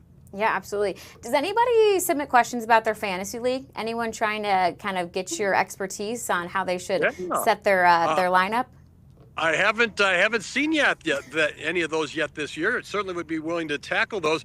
For the folks who are just learning about it, we solicit the viewers' questions, opinions, maybe as you said, fantasy football notes, and then I get back to as many as possible the day after the game. So you could do it now. You could put in something now if it's about your fantasy league or something, and we can get to you by Monday when we put the next episode out. So it's been a lot of fun, and you can find it with the QR code on Fox Local or on the screen. There's also a link on fox6now.com. So lots of ways to get your questions in. Yeah, absolutely. All right, we've been talking football, but we got to talk Brewers. I feel like some people watching might be getting a little nervous dropping the first 2 games in the NLCS. What are your thoughts as they head to LA now? I can certainly understand the nerves, Haley. The Brewers just didn't look good the first 2 games of this series, mostly because the Dodgers pitched exceedingly well. I think the Brewers played into the hands of the Dodgers pitching a little bit as well, chasing balls out of the strike zone. Pat Murphy, the Brewer manager, was talking about that last night after the game out at the ballpark. I can certainly understand the concern because now you go on the road. The Dodgers still have good pitching. The Brewers haven't shown a lot of life in this series, but they came close in the 9th inning to stealing a game in Game 1 against a terrific effort from Blake Snell. If they had gotten that one, it would have blown up in the Dodgers' face that they made a pitching change before that. So it's nerve-wracking to watch these baseball games. The Brewers definitely have the ability to win at Los Angeles. They have a lot of talent. They need to get back to their kind of baseball, which is much more aggressive on the base paths, Haley. But you can't try to advance past first base with a stolen base or a bunt or anything if you can't get to first base in the first place. And really, that's been as much a problem as anything so far for these first 2 games. Yeah, well, of course, keep our eye on all of that here at Fox 6. Thanks so much for joining us, Tim. We'll let you go. You got us all in the know there, Packers and Brewers. We appreciate it. Nice to be on with you, Haley. Thanks. Of course. Again, that's the latest coming out of Lambeau before the Packers head out to take on the Arizona Cardinals on Sunday. We were, of course, also talking Brewers with you there. Let's take a live look, actually, at American Family Field. Roof closed right now. This is not where Game 3 of the NLCS is going to be. Game 3, Game 4 are going to be in LA. But if you're wanting to watch Game 3, there's a watch party you can go to right here in Milwaukee. That's going to be at Davidson Park. Of course, this is tomorrow. That's when Game 3 of the NLCS is set for. First pitch at 5:08, and there's going to be a 200-inch TV screen for live game viewing, completely free to attend. I know it's always more fun to get to watch these games with other members of the Brew Crew. So yeah, go show up here in Milwaukee as your Brewers take on the Dodgers in Los Angeles. And don't freak out yet. Remember, the Cubs, they went from being down the first 2 games to tying things up, forcing that Game 5 of the NLDS. So you never know what can happen. Certainly the Brew Crew not out of this one just yet. And I do just want to remind you guys, we want to see your pictures. So please scan that QR code there on your screen. Submit your Brew Crew photos. We love getting to show those off. We've been showing them off during newscasts, certainly here at the Wisconsin Live Desk. I've loved getting to see some of the dogs wearing their jerseys. Lots of different memories that you guys have as you support your baseball team. So please continue to send those in. Maybe we can get some NLCS photos. Obviously, Game 1, Game 2 are just here in Milwaukee. So if you have any postseason photos, send us those. We would love to see them. And in case you missed it earlier, we've got some members of the Fox 6 crew in the air right now on their way to LA because they will be there covering everything you need to know from Game 3. Our very own Ted Perry and Brandon Cruz will be there. So they will be joining us. We have a special edition of Fox 6 News tomorrow night after the game at 9 p.m. where hopefully we're celebrating the Brewers' first win here of the NLCS. So make sure and stick with us here at Fox 6. We've got you covered when it comes to postseason baseball with your Brewers. All right, we're going to take another quick break here on the Wisconsin Live Desk, and then we'll be back in 2 minutes.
This is the Wisconsin Live Desk.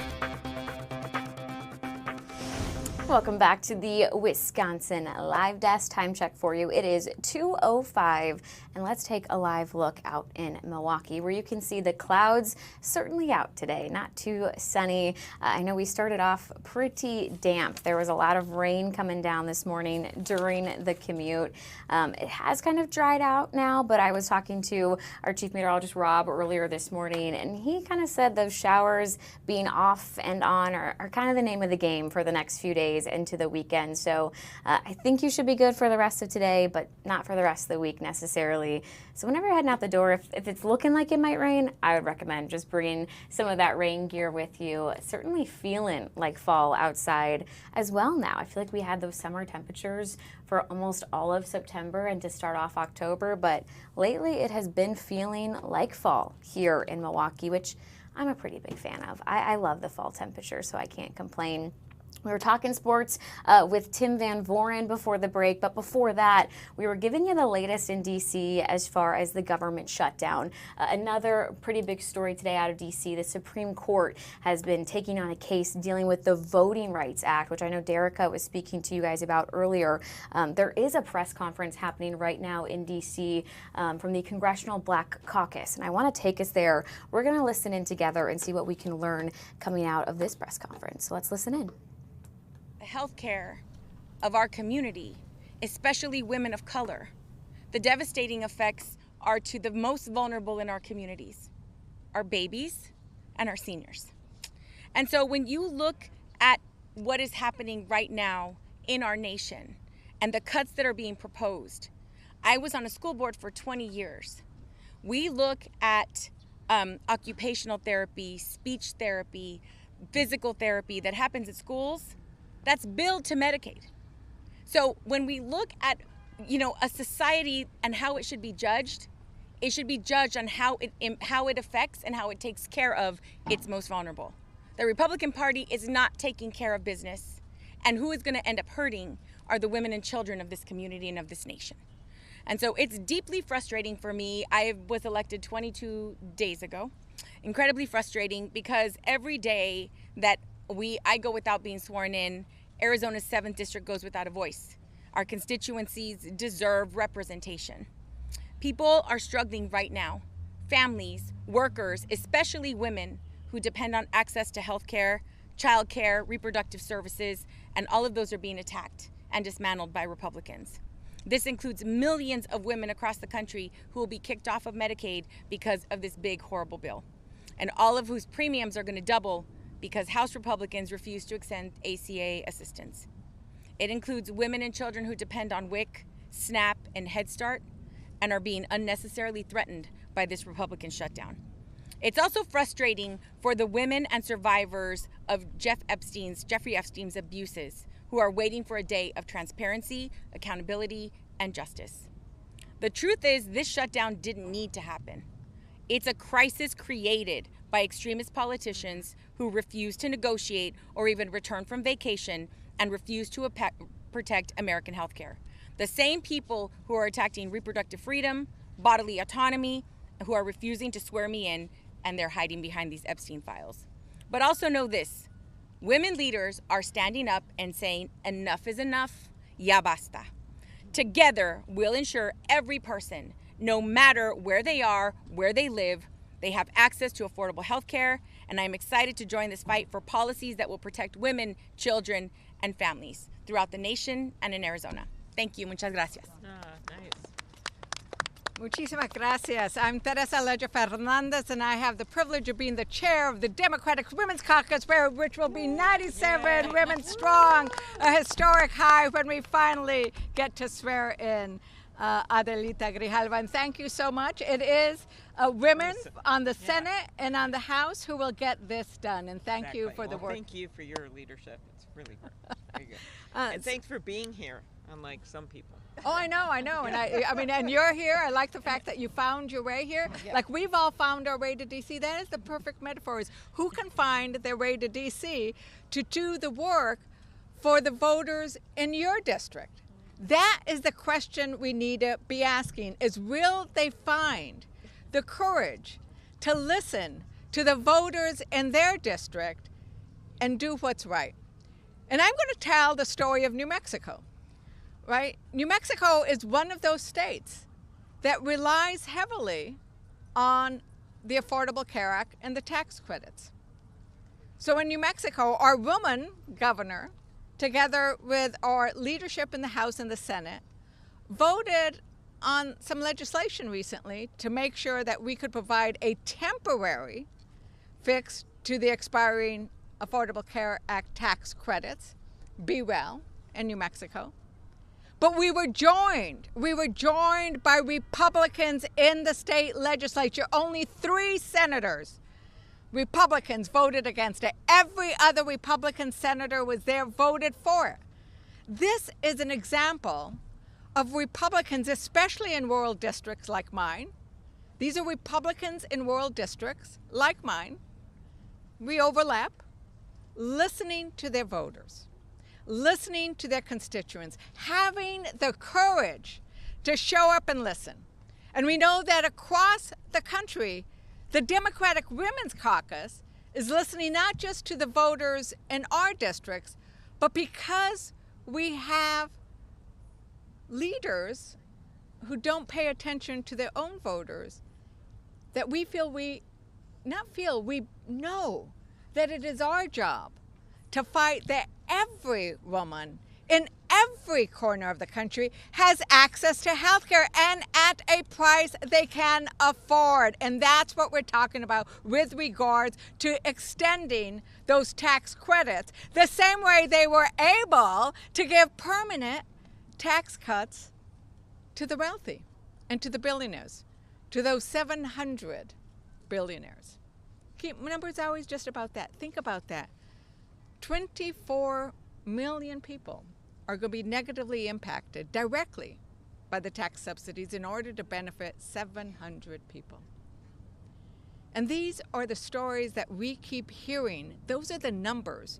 But what we are hearing and talking about are the stories. some of which you have heard today. And we need to remember that it is women who are the decision makers in their families for health care issues. They're going to have to decide when they get those notices, and they're already getting them in New Mexico. I'm assuming they're getting them in your states. And I'm assuming they're getting them in every one of your states. And that's how you know who is telling you the truth. Because if you are seeing health care premiums out there that are going up, you know what the truth is. You live that truth. And we are here fighting for your truth. Because those women will have to make the decision, do I pay my rent? Do I pay for groceries? Or do I pay for my medicine or my health insurance premium? And what we want to do is make sure that that decision is not fatal for those children and for those women.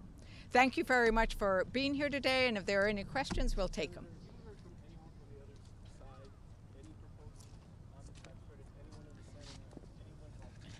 Well, people have been pretty out front about saying this is something we want to talk to, we care about health care, we know there's a lot of people in our districts, and behind closed doors are even more clear about that, that they agree with us that you don't want to have these health care premiums double in just a month and do nothing about it when in so many of their constituents, particularly some of these red states, which are increasingly going purple, I'll footnote, that didn't take the Medicaid expansion, so they rely very much on these state plans under the Affordable Care Act. So it is the problem we have is that now that Donald Trump has returned from his successful trip to the Mideast, now that he's back, he prides himself in the art of the deal, and it's time for him to make a deal. I don't believe they on their own, no matter how well-intentioned some of my Republican colleagues, and I am friends with many of them, are, that they on their own, or these House members on their own that won't even come into work because they don't want to vote on the Epstein files, that they are going to on their own come to the table. Donald Trump is going to have to call in the leaders and make an agreement, and I would suggest that today is a really good day to start doing it. Okay, I'm going to go now. Thank you. All right, if you are just joining us, we've been listening in on this press conference happening at the steps of Capitol Hill. This was the Democratic Women's Caucus, and they touched on a myriad of topics from healthcare to the Epstein files. So as you can see, that just ended moments ago here in D.C. Speaking of D.C., another thing that we are monitoring, we are expected to hear from President Trump, joined with the FBI director. They were set to hold a press conference around 2 p.m. The latest update we've gotten is that the pool, so members of media, they have not been called yet to gather. So odds are we are a little bit away from this, but we're monitoring it. And as soon as that happens, we'll, of course, bring that to you here on the Wisconsin Live Desk. I know we've talked pretty heavily about the government shutdown here today on Wisconsin Live Desk. And I wanted to give you kind of a local update to that. We're taking a live look here at the Mitchell International Airport in Milwaukee, where I know yesterday there were some national headlines about certain airports not playing the recent video that came down by the Department of Homeland Security Secretary Kristi Noem, where she talked about the government shutdown. And in this video, she does blame Democrats for this government shutdown continuing. Of course, it's something that will eventually impact airports as TSA workers and members of the FAA are expected to work right now without getting paid. So Kristi Noem did create this video. The latest update we got today, we asked Mitchell International Airport if they were playing it, because we heard other airports were not. We did hear back, and they told us no, the video is not currently playing it, and they gave us this statement, which I'm going to read for you. It says, Milwaukee Mitchell International Airport is not displaying any videos from the federal government. Milwaukee County Ordinance prohibits the display of any political messages in county buildings. Therefore, any requests to display political content in the airport are denied. This applies to all displays controlled by the airport. The TSA owns and operates their own display monitors in the passenger screening checkpoints. These are not controlled by the airport. So kind of a little bit of an update there as far as how the government shutdown is impacting Mitchell International Airport. You just see a Southwest plane going on their way, so that one's taken off. But I know a lot of people are wondering, the longer that this continues to go on, could you see flight delays? And from what we've heard from past government shutdowns is usually off the bat, a lot of workers continue to show up for their shifts. I do want to remind you, they will get paid back pay. So for all these shifts that they're working right now that they're not getting paid for, once the government is funded again and this government shutdown ends, they will receive the pay for all of those shifts. But of course, that's a big ask to have people show up potentially for a day, potentially for a week, potentially for a month without receiving that immediate pay. So the last time we saw the government shut down under the Trump administration, which did last more than 30 days, airports reported about 2 weeks in, they started seeing double the call-outs of TSA agents than they normally would. So I always would advise, if you're going to the airport right now, be there a little early. You don't know how long it's going to take you to get through security. But of course, we're continuing to follow the government shutdown here on the Wisconsin Live Desk, and any updates that come through, we will bring to you. Again, we are expected to hear from President Trump with the FBI director. As soon as that happens, we'll bring that to you here on the Wisconsin Live Desk. But for now, we're going to take another quick break, and we'll be back in 2 minutes.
This is the Wisconsin Live Desk.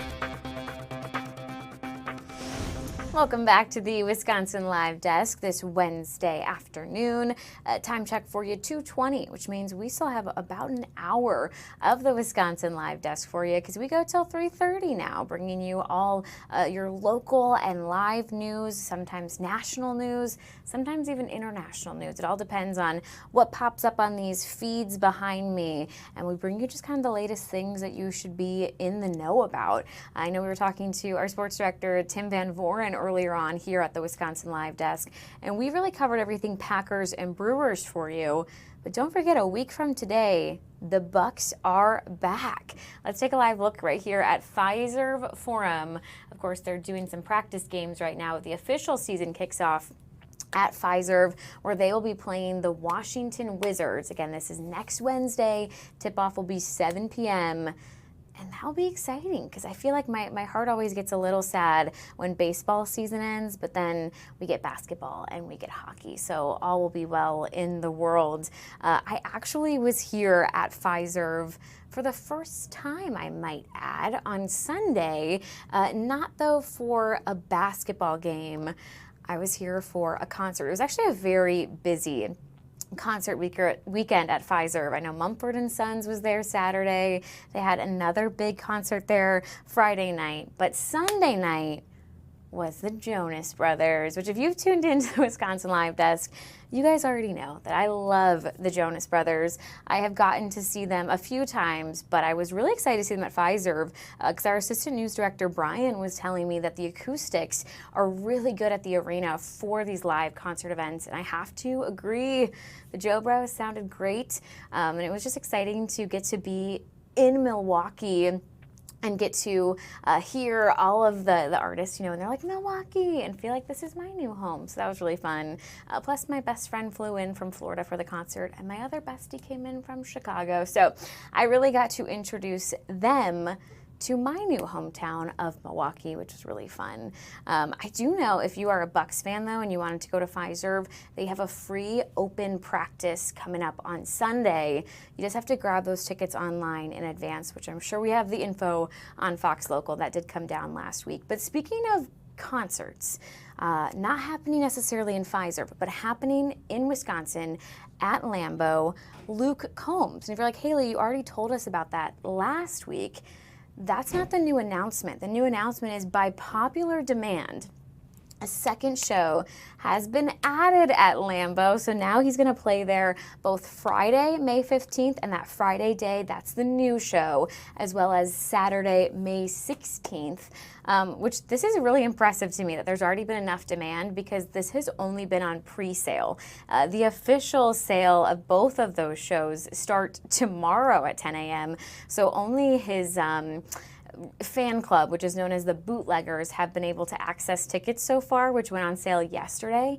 So in just one day, there was so much demand and desire for these seats at Lambeau that they've already added that second show, which if you were here on the Wisconsin Live Desk last week, Delaney, our producer, we think we're going to take a Wisconsin Live Desk field trip, and we think we're going to go to Lambeau to see Luke Combs. We don't know a ton of Luke Combs songs. She knows a little bit more than me, but I always just think it's such a fun environment when you get to be at a football stadium. It's huge. You're with so many other fans.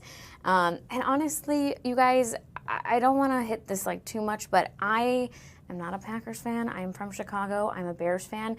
So I don't see myself ever wanting to go to Lambeau for a Packers game.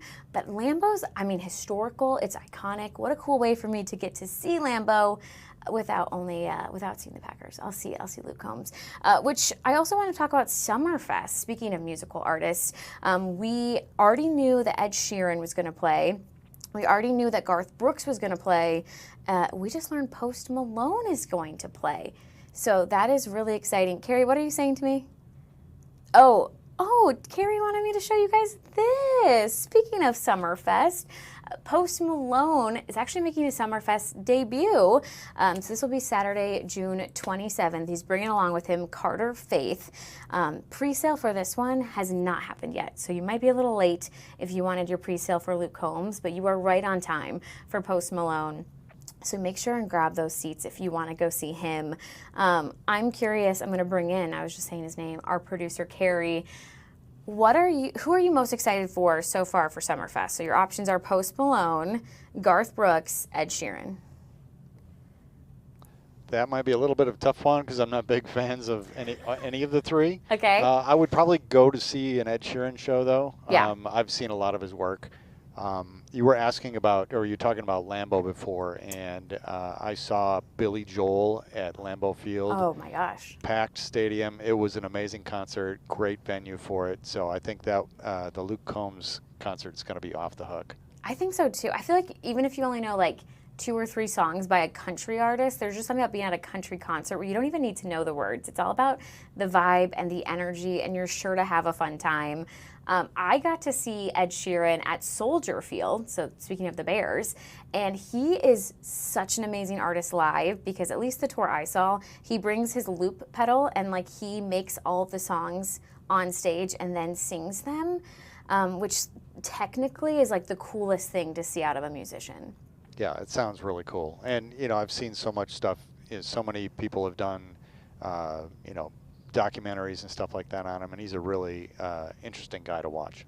Yeah, he seems very down to earth too for how big of an artist that he is. Do you have a favorite Ed Sheeran song? I do not. He's like, Haley, don't put me on the spot. I would say my favorite Ed Sheeran song is Thinking Out Loud, which is so old now. But I have a brother who is 10, but when he was an infant, he would stop crying the second that song came on. And so it was so funny because we would just start playing this song constantly. And he could go from full on like wailing 6 weeks old to this, and I mean the second we press play, silence. So he's probably the biggest Ed Sheeran fan of us all. But yeah, go grab those tickets. I know that Ed Sheeran was a little pricey, so I don't know the prices for Garth or Post Malone or even Luke Combs because those won't officially go on sale tomorrow. But you might have to pick and choose. I don't know if we can afford to go to all these concerts, but what a good reminder that we just live in such a cool city where there's so much going on all the time. I love that. I just love that the Jonas Brothers came and toured, you know, like a 10-minute drive from my house now. That's very convenient for this Joe Bro fan. Well, we are continuing to monitor a few different things on the feeds. I see one popping up here behind me. So I'm going to take a quick break because when we come back, we're going to get to talk to our very own Brett Lemoyne, who is working on such an inspirational story today as we continue October, which is Breast Cancer Awareness Month. So we're going to take a break, and in 2 minutes, we get to hear all about this 2-time breast cancer survivor who continues to help other people on their journeys with breast cancer. So you're not going to want to miss this. Make sure you stay with us. Again, we'll be back in 2 minutes.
This is the Wisconsin Live Desk.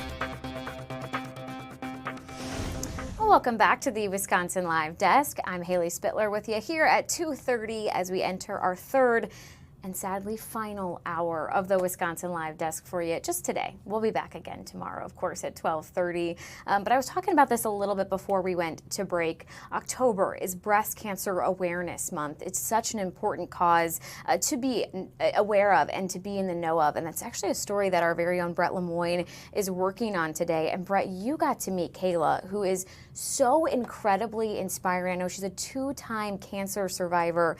Tell us a little bit more about Kayla and her story. Yeah, just an incredible woman, Haley. Really, we're at Aurora Summit here in Summit in Waukesha County, and it's just incredible when you think of the number of cancer patients that this woman has helped, and then also when you think of her own personal experience too. It's just extraordinary. Kayla Heinrich is her name. She is an oncology nurse navigator here at Aurora, and what that means is she is really kind of the first point of contact when people walk through the door, when they're getting their chemotherapy.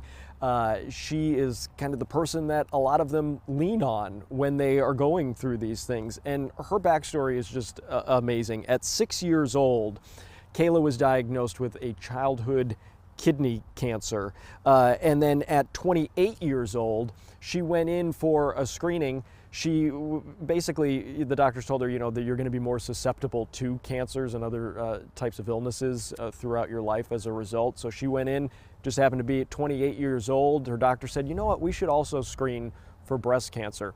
Kayla really hadn't thought of that at that point, but she said, okay.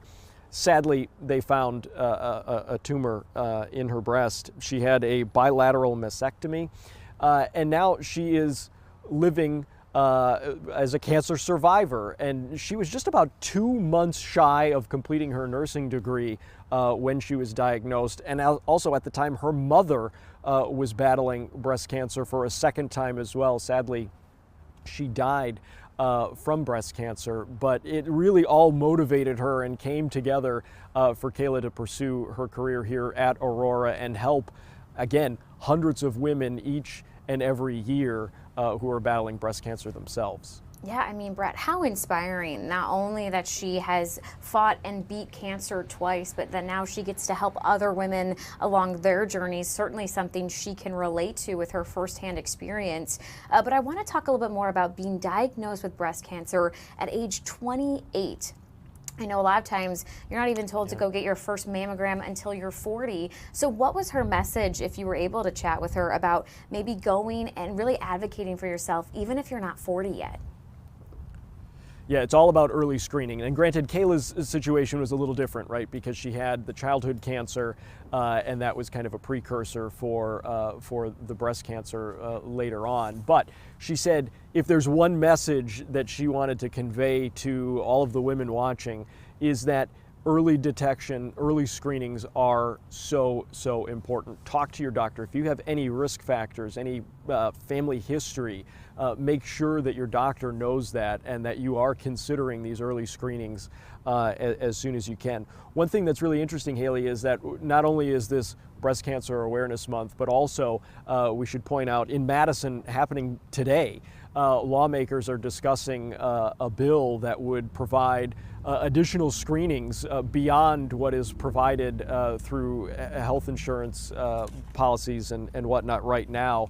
That measure passed the state Senate this week. It's now in the hands of the Assembly. So it is of mind and of topic at the moment to kind of have early detection at the forefront. Yeah, I mean, that's a good reminder too. You never want the bill to be the reason that somebody doesn't go and get something checked out, but we know that that can be a big obstacle and a real obstacle for so many different women and men. You were talking this morning about just some statistics here in Wisconsin about how many women are expected to be diagnosed with breast cancer alone here in Wisconsin this year. Yeah, one of the statistics that I found was really eye-opening. It's roughly 6,000 women are expected to be diagnosed with breast cancer at some point just this calendar year of 2025 in Wisconsin alone. So this is a terrible, terrible disease that impacts so many people, as you pointed out, men and women, primarily women though, in this country and in particular Wisconsin. Yeah, and you were able to talk with Kayla. I'm curious, Brett, what did you find the most inspiring about her and her story?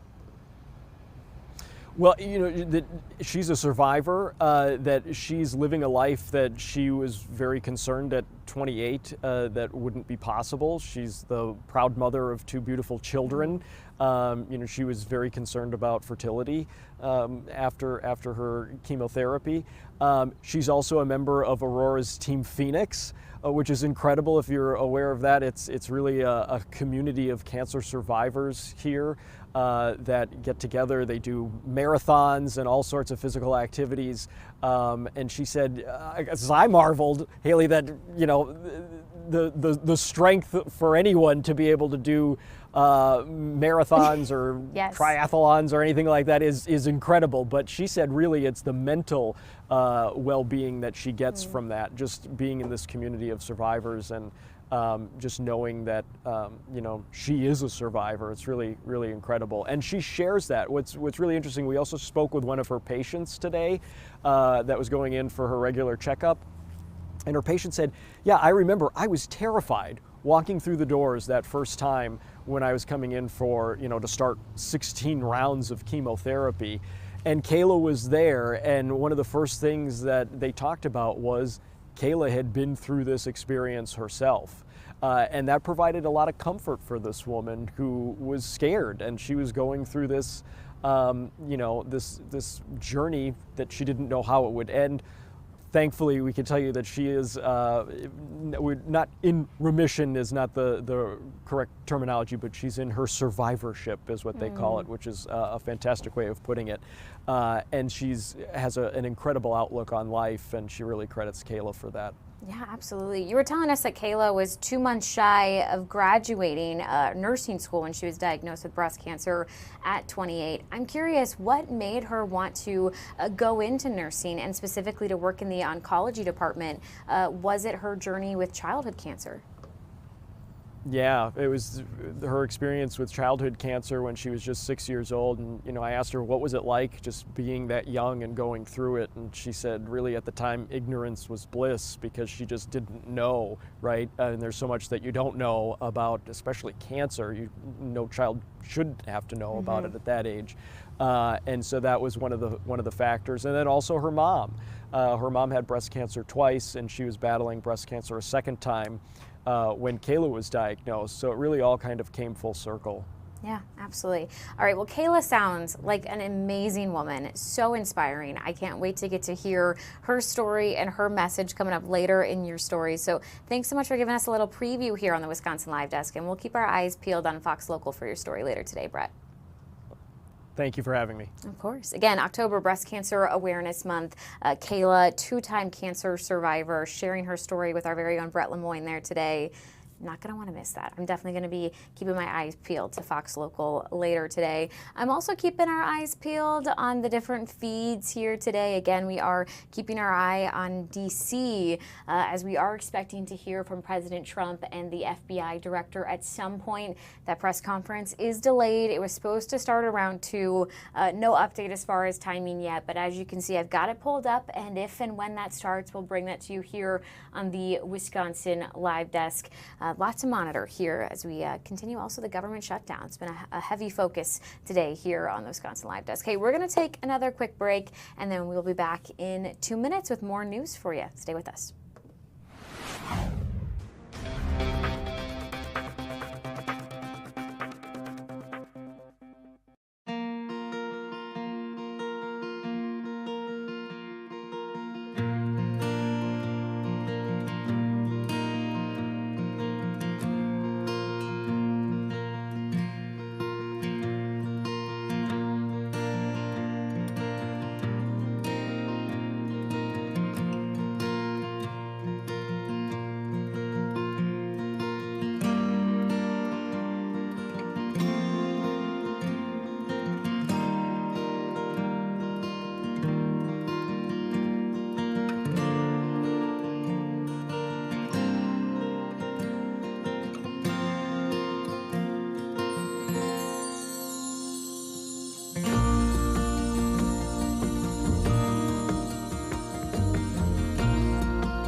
This is the Wisconsin Live Desk.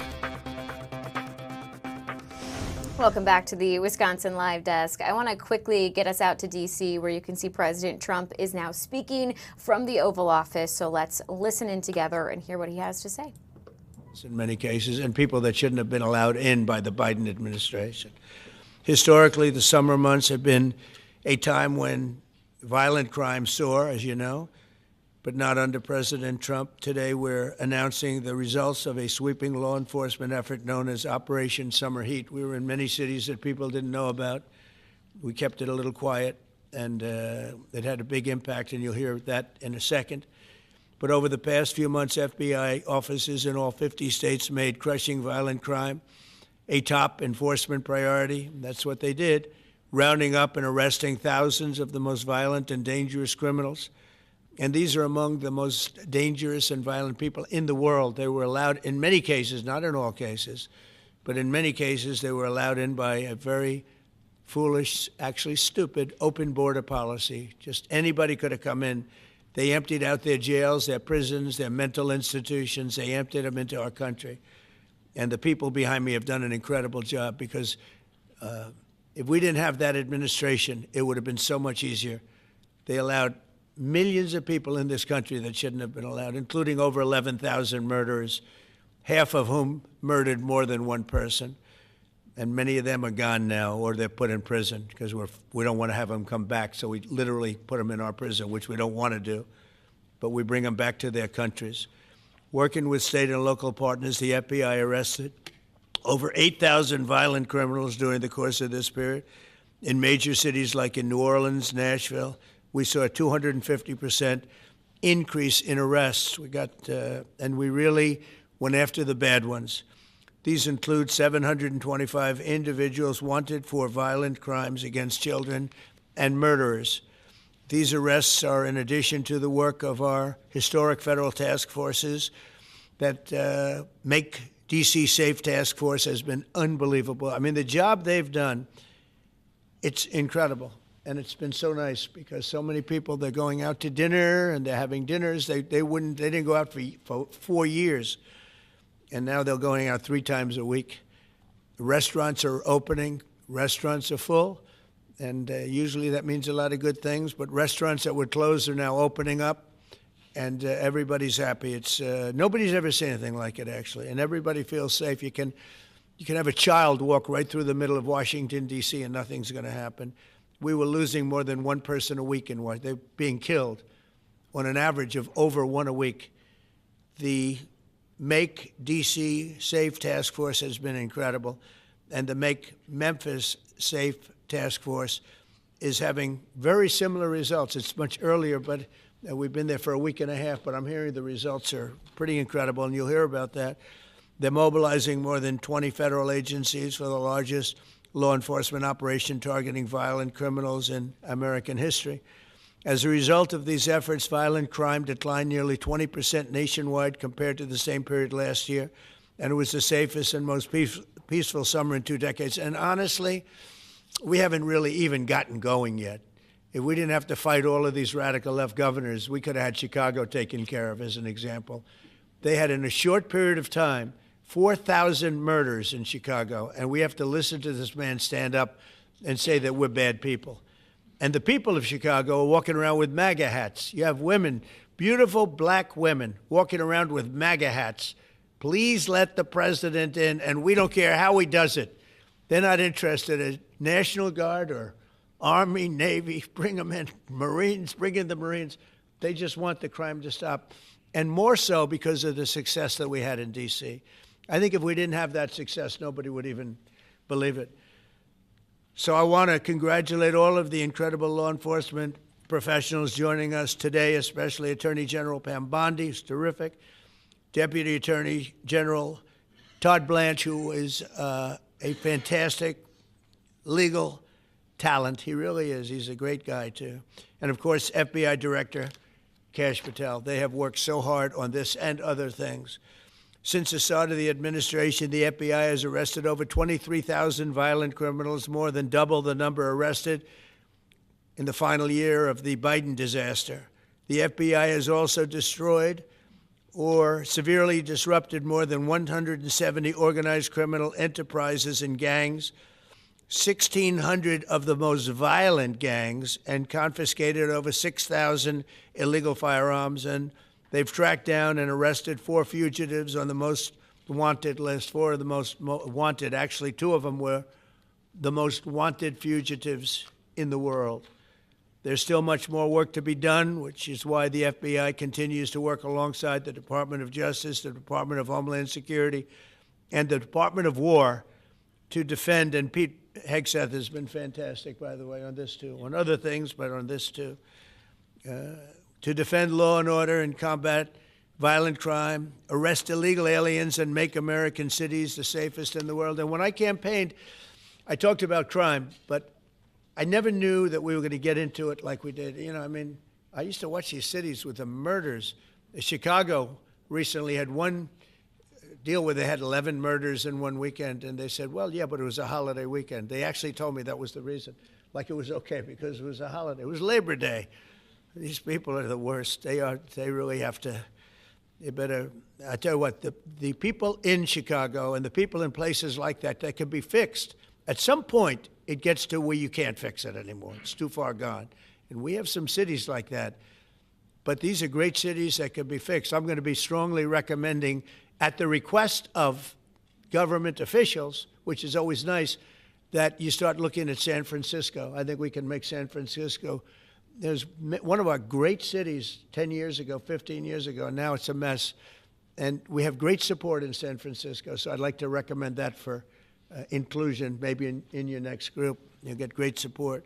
Every American deserves to live in a community where they're not afraid of being mugged, murdered, robbed, raped, assaulted, or shot. And that's exactly what our administration is working to deliver. I didn't realize I was going to make this such a big factor in the administration. I didn't really campaign. I campaigned on crime, but I never thought we'd go into every city and take a really safe city that we've all been living with for years and make them safe. And now it's like a passion for me, and it's a passion for the people behind me. So I didn't get elected. I did get elected for crime, but I didn't get elected for what we're doing. This is many, many steps above. And I want to thank Stephen Miller, who's right back in the audience right there. I'd love to have him. I love watching him on television. I'd love to have him come up and explain his true feelings, but maybe not his truest feelings. That might be going a little bit too far. But, Stephen, thank you for doing an unbelievable job. And the people of this country love you, I'll tell you, and they love what you say about crime and stopping crime. So now I'd like to ask Director Patel to say a few words, and then Pam and Todd also. And I just want to congratulate them. This is an amazing thing. And we're just at the start. We're going to go into other cities that we're not talking about purposely. We're getting ready to go in. And when they go in, like Cash as an example told me that people didn't even know. 5 months ago, they went into Chicago, and they started doing a lot of work in Chicago. And we brought the numbers down a little bit. And but that really was just preparatory work for what we're going to do with the surge. We're going to have a surge of strong, good people, patriots, and they're going to go in, they straighten it all out. So a lot of these cities we're already working on, but we don't do it with a big flavor. But in a little while, you're going to see some numbers that you're not going to believe. And I think you'll probably start with Memphis, because I'm hearing the numbers are much quicker than we even thought possible. But again, D.C. it speaks for itself. Chicago is going to be okay. We're going to save Chicago. And I told you, and I told them, a very respected man, the head of the Union Pacific, said, "Sir, save Chicago. It can be saved." And the way he said it, it was like, can you believe it? We're trying to save Chicago. But I understood exactly what he wants, and that's what we're going to do. We're going to save all of our cities, and we're going to make them essentially crime-free, like other countries have crime-free. If you go all over the world, you go to the world, you hear Afghanistan and you hear all these different places. Our crime in certain cities is worse than anything they can even imagine. And we're not going to have that any longer. It's going to stop, and it stops right here. Cash, please. Thank you, Mr. President. What I'd like to do is just highlight some of the outstanding work that the men and women of the FBI have been doing. And thanks to your brave leadership and the mandate you were given by the American people to not only defend the homeland but crush violent crime, you tasked us with our great partners at the Department of Justice and the Attorney General and the Deputy Attorney General to start making arrests and bring prosecutions and safeguard our cities. And you said it, this is just the beginning. In just 7 months, I hope the media takes a look at every one of these charts because these are the best numbers for fighting crime in U.S. history, and it's only 7 months in. And to do that, our vehicle to do it of choice was Operation Summer Heat, which the FBI architected to go after violent criminals. And in just a 3-month span, you had 8,700 arrests of violent criminals. You had 2,200 firearms seized off the streets permanently to safeguard our communities. You had 421 kilograms of fentanyl seized. Just to put that in perspective, that's enough to kill 55 million Americans alone. You had 45,000 kilograms of cocaine seized, and thanks to our Department of Justice partners, you had 2,100 indictments in 3 months, from June to September alone. Mr. President, that in and of itself would be historic for a 4-year presidency. You did that in 7 months because you let good cops be cops, and you partnered us with the right people at the Department of Justice to put the handcuffs on and bring them to court and put them in prison. And if that weren't enough, when you look at the year, for the entire 7-month period that we're talking about here, if you look at the past 4 years of the Biden administration, 16,000, 17,000, 15,000, 15,000.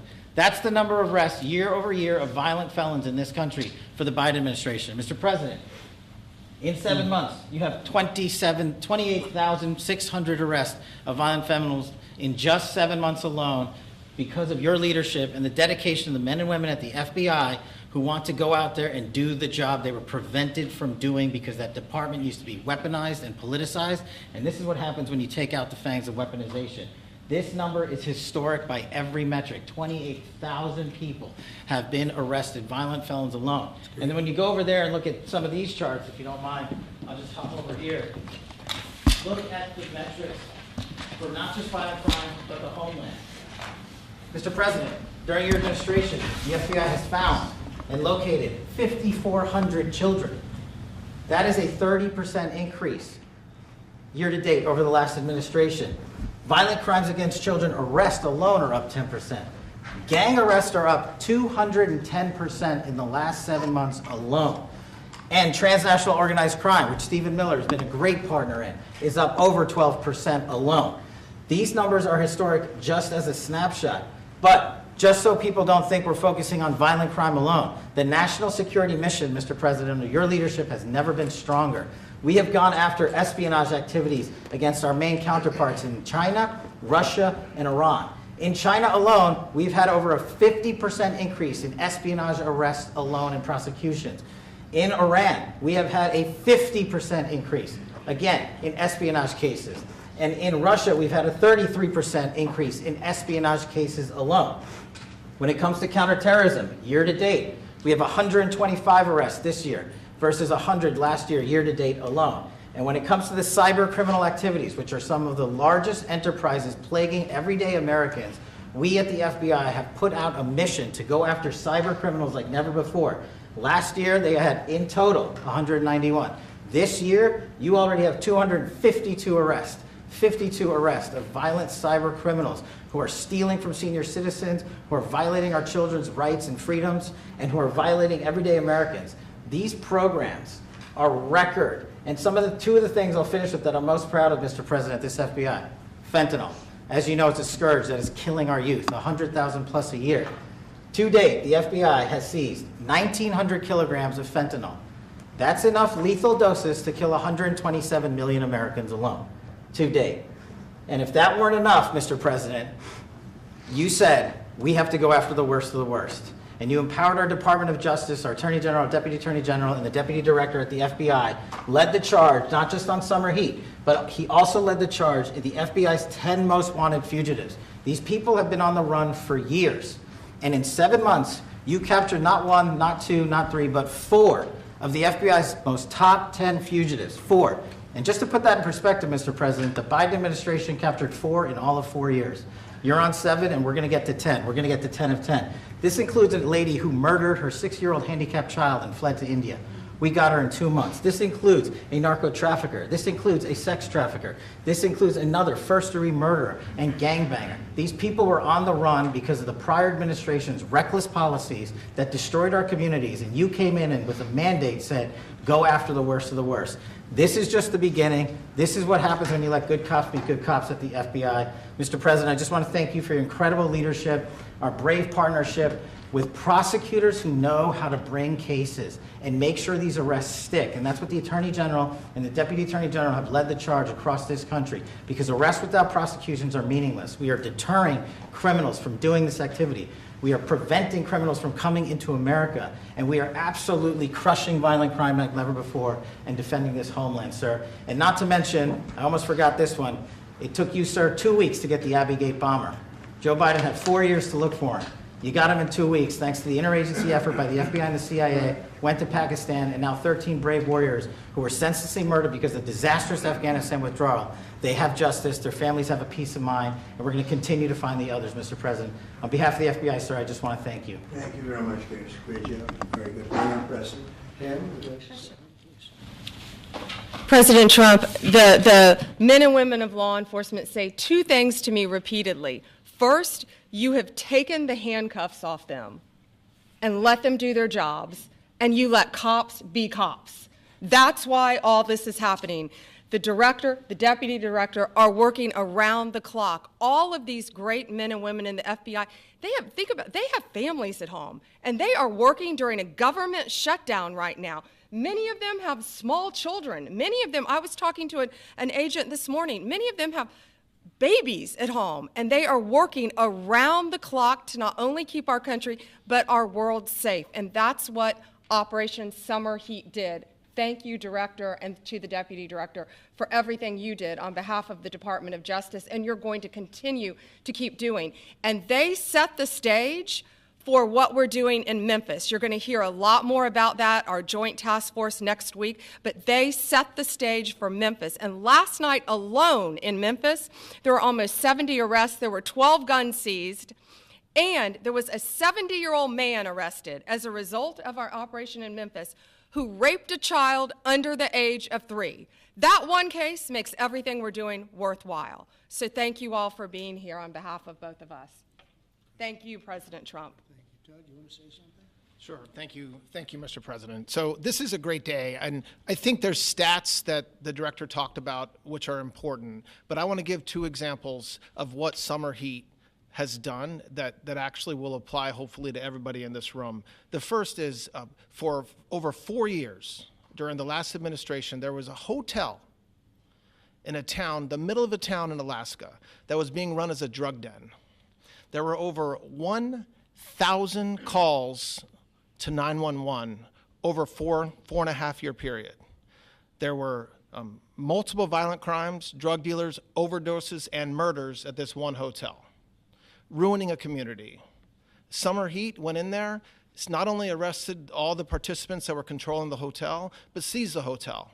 And so that's one example of what Summer Heat means to everyday Americans that just want to live in peace. The second example is a large narcotics trafficking group that was selling fentanyl in the state of Washington. They were shipping fentanyl and using commercial aircraft, putting fentanyl pills and powder in suitcases, flying them from the southwest border, mostly Arizona, all the way to Washington. It had been going on for an extremely long time, and the entire organization was arrested. And I say those 2 examples because it's easy to look at the board and see 1,000 arrests. How much different is our communities now compared to the past 4 years? But there's actual life examples. Every one of these arrests means that our streets are safer, and that's because of the work of this administration, of President Trump and Director Patel. So I will tell you, Attorney General Bondi and I are together every day with Director Patel, figuring out ways that we can continue to do this work, and it's not going to stop. Like the Attorney General said, and like the President said, this is just the beginning, or phase 1, or a start, whatever you want to say, but it will continue on. So thank you, Mr. President, and thank you very much, Director Patel. And Mr. President, just one last thank you from the men and women at the FBI. You found a way to get these individuals paid during a government shutdown, our 1811 agents. So on behalf of the FBI, it's a great debt that we owe you, sir. They're now allowed to pay for their families, so thank you. And the military. Good. That's right. Thank you. Okay, thank you very much. Any questions, please? Brian, go ahead. First of all, I know the feedback I'm getting from the American people, and they want to say thank you. Law and order is not an option in this country.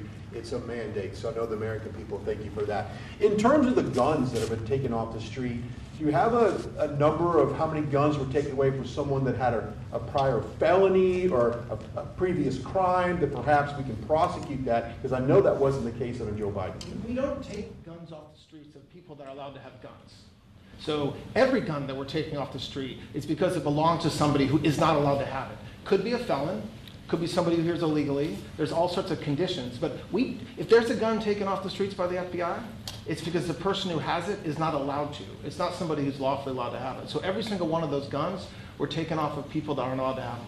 And not including the FBI, all of the other agencies. ATF alone since January 20th has removed over 25,000 illegal guns off our streets just since President Trump's been in office. And Mr. President, if I could follow up on that, could there be any further conversation to have national concealed carry applied to actual DC? Like if you had a driver's license in Texas and you had a permit, of course you could drive. Well, as you know, they've been talking about that for a long time. It's an interesting question. A lot of people feel strongly both ways, but we are talking about that, Brian. Thank you.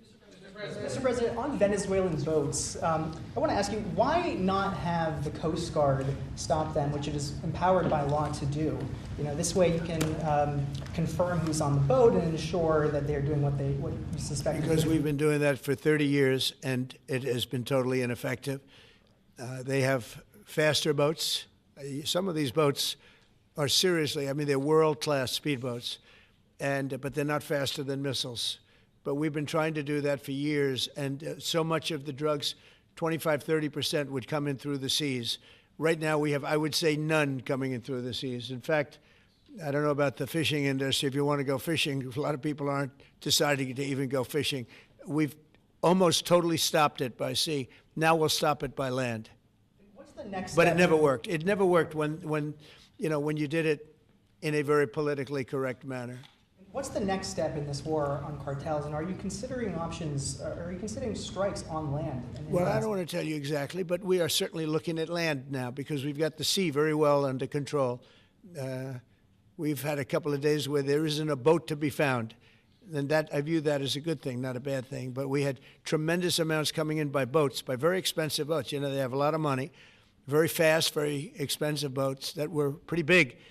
And the way you look at it is every boat that we knock out, we save 25,000 American lives.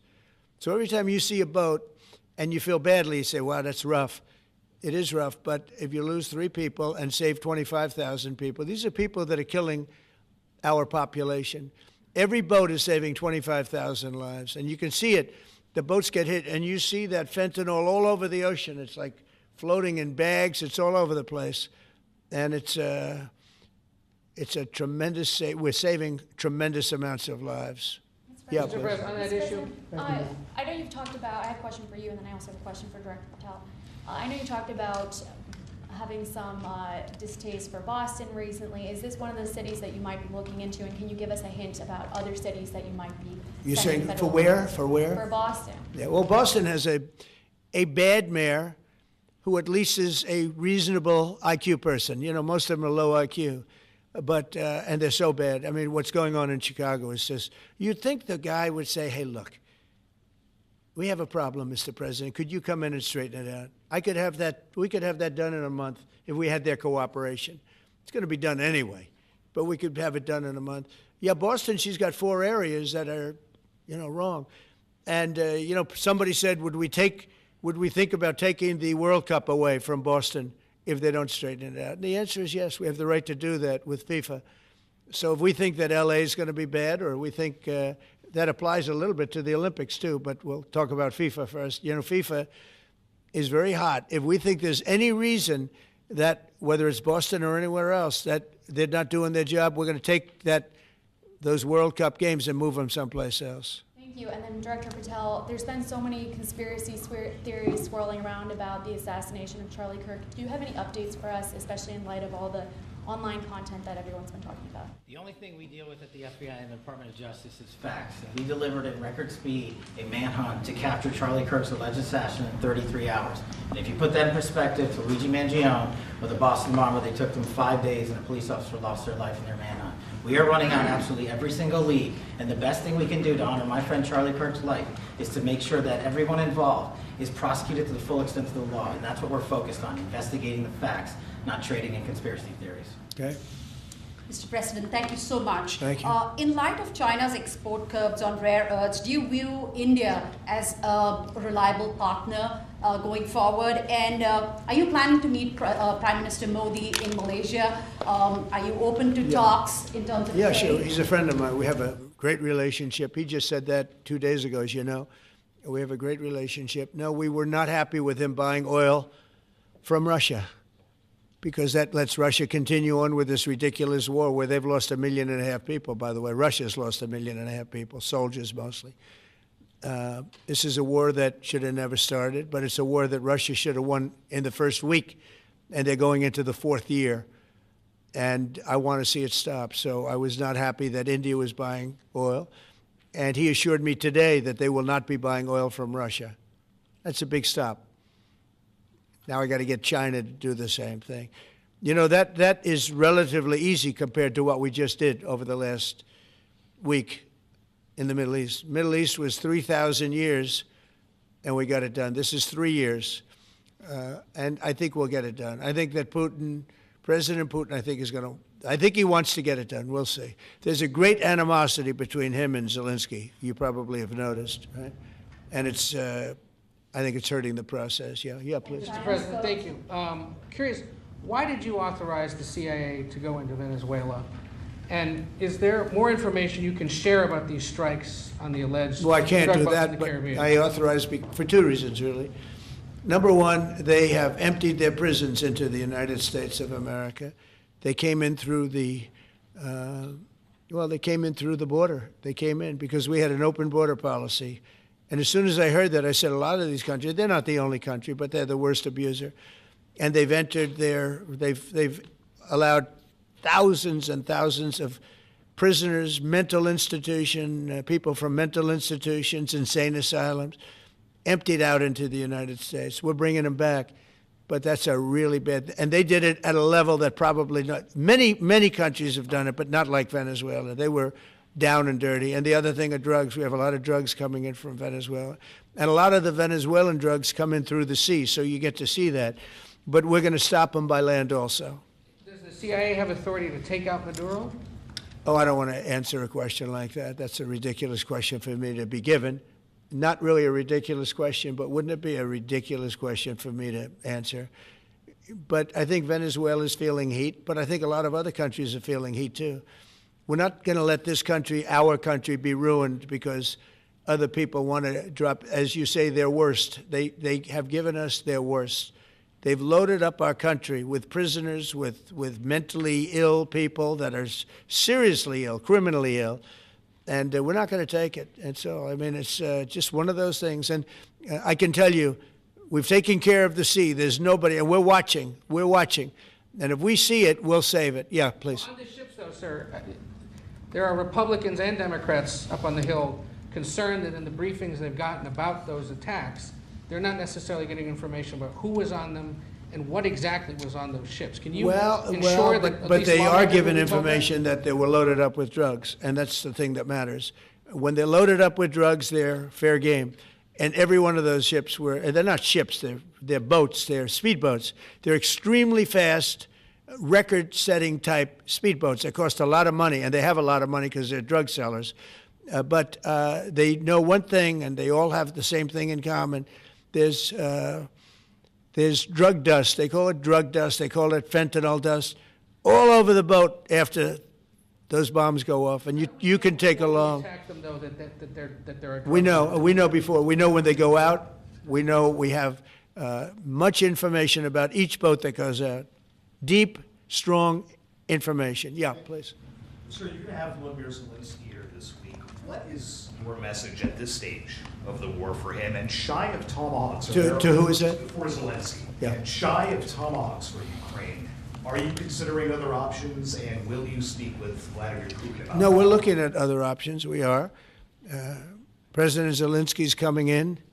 I'm not a fan of the war. I'm not a fan of the way it started. It should have never happened. It wouldn't have started if I were president. The election was rigged. And because of that, we lost a lot of lives have been lost because of that war. Not American lives, but if I can save a lot of lives, that's why I'm in it. I want to save lives. I've had 8 wars. The Prime Minister of Pakistan got up the other day, said so beautifully, says, you saved millions of lives. He told that to a group of people right in this office. He said the president saved millions of lives. And I think what he's referring to is the fact that that would have been with India nuclear war. That was getting very close. 7 planes, they don't talk about it, but 7 aircraft were shot down. In fact, we have the new ambassador to India right here. They're well represented. You better represent us, not them, okay? But Sergio's going to do a great job. He's going to do a great job. But no, we'll be talking about the war with him, and we'll be talking about, they want to go offensive. I'll make a determination on that, but they would like to go offensive, you know that, and we'll have to make a determination. Can I follow up with a question? Given you have the FBI director and attorney general here today, Jim Jordan has asked Jack Smith to appear in front of the House Judiciary. You mean deranged, Jack? He's a deranged individual, yeah. He's asked him to. Well, they should. I'm surprised it takes so long. We're talking about violent crime. What about the crime against a political opponent? That's what we have to talk about, too. Jordan would like to understand the full extent to which the Biden-Harris Justice Department weaponized federal law enforcement. What do you think the committee will find out, Mr. Smith? I think it was the worst weaponization of a political opponent in the history of the world, let alone this country. And I hope that everybody's, they're involved in it. I'm not. I'm the one that had to suffer through it and ultimately win. But what they did was criminal. Deranged Jack Smith, in my opinion, is a criminal. And I noticed his interviewer was, I think that was Weissman.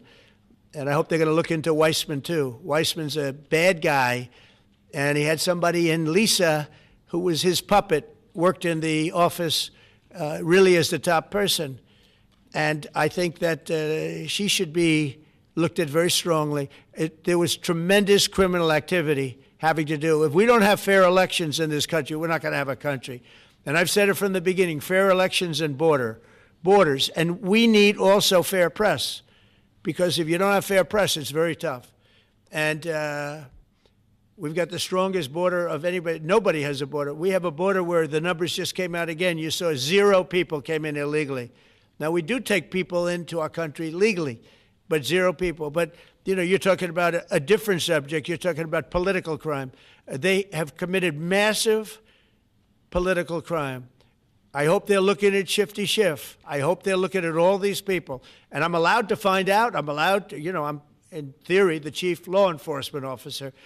But I have a very good, talented group. This is about something else. But I hope they're looking at political crime, because there's never been so much political crime against a political opponent as what I had to go through.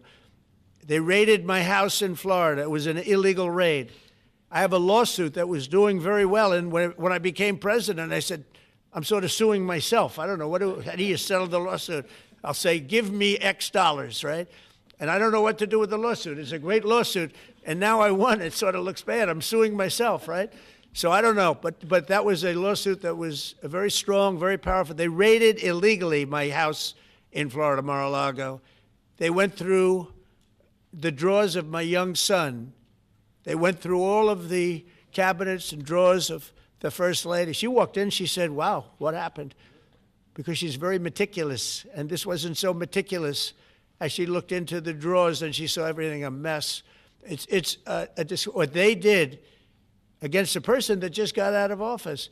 And then you look at these corrupt people. You look at Hunter Biden. You look at the signature. As an example, the Auto Pen. I just signed so many different things. An admiral, a 4-star general. I'm signing them left and right, the commissions. And by the way, I want to compliment John Thune and also Mike, our great speaker. But John Thune, all of a sudden I'm getting these things by the hundreds. I was getting one every 2 weeks. It would have been 4 years before you got them in more. You would have had some that didn't even get in, all because of Democrat obstruction.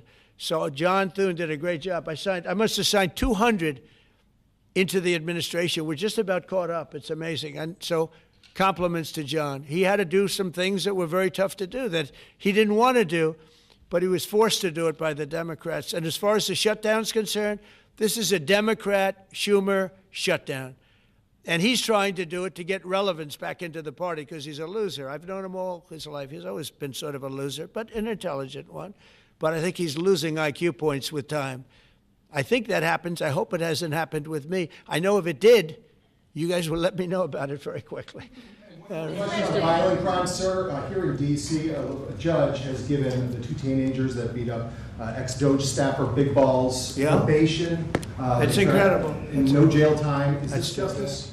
Jeanine Pirro is doing a fantastic job, and she is beside herself because you have these radical left judges that they beat the hell out of this guy. And there was many people against this one guy who was really trying to protect his girlfriend. He didn't want to hooded over the door but they really beat him up badly. That just happened, right? Yeah. Wow, that's terrible. I think the judge should be ashamed of himself. That's a big problem. You know, they can do their job, and then they go into a court, and the people are protected by these, I don't know where they come from. Where do these people come from? Where do the judges come from? I want to compliment on behalf of Pam and Todd and all of us because, Cash, I think that Jeanine has done a fantastic job. And the case I heard was like flawless. It's a flawless case. They have them on tape. They have everything. And then a judge gives them a little probation. These are rough guys. And they're young. And if that happens, they're going to grow up. They're going to be real bad. They're going to cause a lot of problems. Yeah, please. Go ahead. Sergio Gore has just gotten back from India. What were the conversations like with Prime Minister Modi and the other? I think they were great. He reported to me that he's a great man, you know. Modi is a great man. That he loves Trump. Now, I don't know if the word love, I don't want you to take that any different. I don't want to destroy his political career, okay? But you have to understand, I've watched India for years. It's an incredible country. And every single year you'd have a new leader. I mean, some would be in there for a few months. And this was year after year after year. And my friend has been there now for a long time, and he is. And he's assured me there will be no oil purchased from Russia. I don't know, maybe that's a breaking story. Can I say that? Would you say? There will be no oil. He's not buying his oil from Russia. It started. You know, you can't do it immediately. It's a little bit of a process. But the process is going to be over with soon. And all we want from President Putin is stop this. Stop killing Ukrainians and stop killing Russians, because he's killing a lot of Russians. Again, it doesn't make him look good. It's a war that he should have won in 1 week, and he's now going into his 4th year. That does not make this big so-called war machine look good. But he could make a settlement. We're willing to settle. I thought we had a deal. The hatred of the two leaders is very, you know, it's an obstacle. It's an obstacle. There's no question about it. But I thought we had a deal 2 months ago. Who would think I created peace in the Middle East and can't get the two guys to settle? But I think we'll get them. But if India doesn't buy oil, it makes it much easier. And they're not going to buy. They assured me they will. Within a short period of time, they will not be buying oil from Russia. And they'll go back to Russia after the war's over. Jennifer? On the shutdown, sir, are FBI officials being paid right now? Are all the FBI employees being paid, and are all the... Well, that's what I understand. I hope so. Thanks to your great work, Mr. President, the 1811 special agents at the FBI are going to receive their paychecks. Got a lot of people paid, actually. We got the people that we want paid, okay? And we want the FBI paid, we want the military paid. We got the people that we want paid. And I'll tell you, the Democrats, they don't talk about this. You know, we're getting rid of programs that we didn't like, but that were negotiated in, but we didn't like. We're terminating those programs, and they're going to be terminated on a permanent basis. And it's thousands of people, and it's you know, billions of dollars. We're getting rid of a lot of things that we never wanted because of the fact that they made this stupid move. And they don't want to talk about it. You know, they have their day coming up. I hear very few people are going to be there, by the way. But they have their day coming up, and they want to have their day in the sun. But they should really make a deal. So what we're doing, I mean, they call him Darth Vader, but he's actually a very nice person, Russell Vogt. But Russell Vogt is really terminating tremendous numbers of Democrat projects. There's not only jobs. I mean, the project in Manhattan, the project in New York, it's billions and billions of dollars that Schumer has worked 20 years to get. It's terminated. Tell him it's terminated, Jennifer. All right. On Hamas, sir, what is your understanding of the pace of returning the deceased hostages? Are you pleased? Well, with they're that looking pace? for them. Absolutely. They're looking. So we have the living hostages all back. They returned some more today. It's a gruesome process. I almost hate to talk about it. But they're digging. They're actually digging. There are areas where they're digging and they're finding a lot of bodies. Then they have to separate the bodies. You wouldn't believe this. And some of those bodies have been in there a long time. And some of them are under rubble. They have to remove rubble. But there are graves, and some are in tunnels that died in tunnels that are way down under the earth. And the tunnels are like 3 feet. Can you believe it? 3 feet high. They lived like this for a long period of time. It's a horrible atrocity. At the same time, we, meaning Israel, but I knew everything they were doing pretty much. I knew most of the things they were doing, but they've killed probably 70,000 of these people, Hamas. And I said, it's time now. So we'll see what happens. We'll also see what happens. Your next question is going to be the weapons. We want the weapons to be given up, sacrificed, and they've agreed to do it. Now they have to do it. And if they don't do it, we'll do it. We had the head of CENTCOM today suggest that Hamas needs to hurry up and disarm and follow your comprehensive plan. Yeah. That it was the head of CENTCOM saying that. Is that not a signal to Hamas, to the rest of the world, that at some point the U.S. military may more directly engage? We won't need the U.S. military. We won't need it. Why not just you? Because we're very much involved in it. If we weren't involved, there wouldn't be peace. If we didn't destroy the nuclear capability of Iran, that deal would have never happened for 2 reasons. The Arab nations would not have felt bold enough to do it because you have a very powerful, at that time, Iran. It's not powerful anymore between what Israel and us did, because, the attack was, if you look at it, we helped them very much. They will be the first to tell you, including shooting down thousands of drones that were coming into Israel. We shot them down. We were shooting them down like it was target practice, but we shot down thousands of drones and missiles also going into Israel. But between what we did to Iran that way with the, conventional, we will call it, and what see that beautiful plane, that B-2, I noticed it on the desk. I always thought it was beautiful, but I never understood it. Now I understand it. It took in hundreds of thousands of bombs in the form of 2, but hundreds of thousands of pounds of bombs. And every single bomb hit perfectly. Then they sent Tomahawks in. They sent 30 Tomahawks on top of it. And that was totally, CNN said, well, maybe it wasn't as bad as, as Trump said, because I said obliterated. Obliterated is not a strong enough word, actually. And you saw the Atomic Energy Commission came out and said the word obliteration is very, very, think of it. They came in under potential fire. They entered Iran airspace late at night, in the dark, no moon. The moon was low for a reason. What time we picked it. Couldn't see anything. And they hit every target, and they weren't hit. Nobody saw that plane. That plane is stealth. Nobody saw it. The problem with that is it may be stealth today, but tomorrow it won't be. And we just ordered about 20 brand new B-2 bombers. It's unbelievable as a weapon. I know Putin, when I was riding with him in Alaska, we passed a lot of them. And he said, that really did the trick. I said, yeah, it did. It's amazing. The flying wing. But you still see no reason for the U.S. military to get involved in Gaza? No, I don't see that. No, I think we're going to handle it very well. We'll be helping Israel. But we have other countries that are now. We signed, many countries signed. And many of those countries relatively are very strong military powers. And Hamas has no support. See, Hamas had the support of Iran. And now Iran says, don't get us involved. The last time they got them involved didn't work out too well. So they used to have the support of Iran. Today, Iran they're trying to survive. When I heard the reports 2 weeks ago, Iran's looking to build a nuclear weapon, I said, don't worry about it.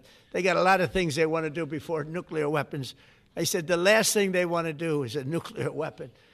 It didn't work out. And if they did a nuclear weapon before they got even close, that site would be attacked and it would be wiped out. Yeah. Mr. President, you're meeting with President Xi in a few weeks. Yeah. If you can't come to an agreement or a deal at that meeting, are we in for a sustained trade war with China? Well, you're in one now. Look, we have 100% tariff. If we didn't have tariffs, we would be exposed as being a nothing. We would have no defense. You know, they've used tariffs on us, but we've never had anybody sitting in that chair that felt the need to do it. And they've allowed us to be $37 trillion in debt, et cetera, et cetera.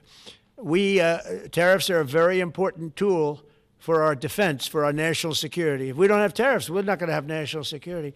As an example, if you look at Pakistan and Iran, I told them I was in the midst of negotiating a trade deal with Iran, and Pakistan was going to be in line. And because of tariffs, they all want to negotiate much differently. We're making a good deal. And then I heard that they're shooting at each other. And I said during one of my conversations, are you guys going to go to war? Two nuclear powers we are thinking about. I said, here's the deal. You go to war, I'm going to put a 200% tariff. I'm going to stop you from doing any business in the United States. I said it to both of them. Within 24 hours, the war ended. That would have been a nuclear war. And again, the Prime Minister of Pakistan, who was here 2 weeks ago, said that that man saved many millions of lives in front of a whole group of people because he thought it was going to be war. But when it came to war or having to pay massive tariffs, the tariffs overrode. That's why it's so important, not only the money, we're taking in trillions of dollars, not only the money, the power to keep peace, the power to be used for good is enormous. But a lot of people didn't understand tariffs. It's also made us very rich. We have a big case coming up in the Supreme Court, and I will tell you, that's one of the most important cases in the history of our country. Because if we don't win that case, we will be a weakened, troubled, financial mess for many, many years to come. I don't even know if survivable is a good term. And if we do, we're going to be the most powerful economic country in the world. And all we're doing is using them as a defense against what took place for many years. China would charge us tariffs. It was incredible, but we weren't allowed to charge. And we're allowed to do whatever we want. We just had presidents. If you're just joining us, we've been listening in as President Trump has given an update on the FBI initiative, Operation Summer Heat from the Oval Office, which involved the arrest of several violent criminals. He has since just been taking questions from members of the media, which we are going to continue listening to here and which Live Now will bring you at 3:30. But thanks so much for joining us on the Wisconsin Live Desk. We will go back to the Oval Office. Tariffs are so important to our national security. If we don't have tariffs, we don't have national security.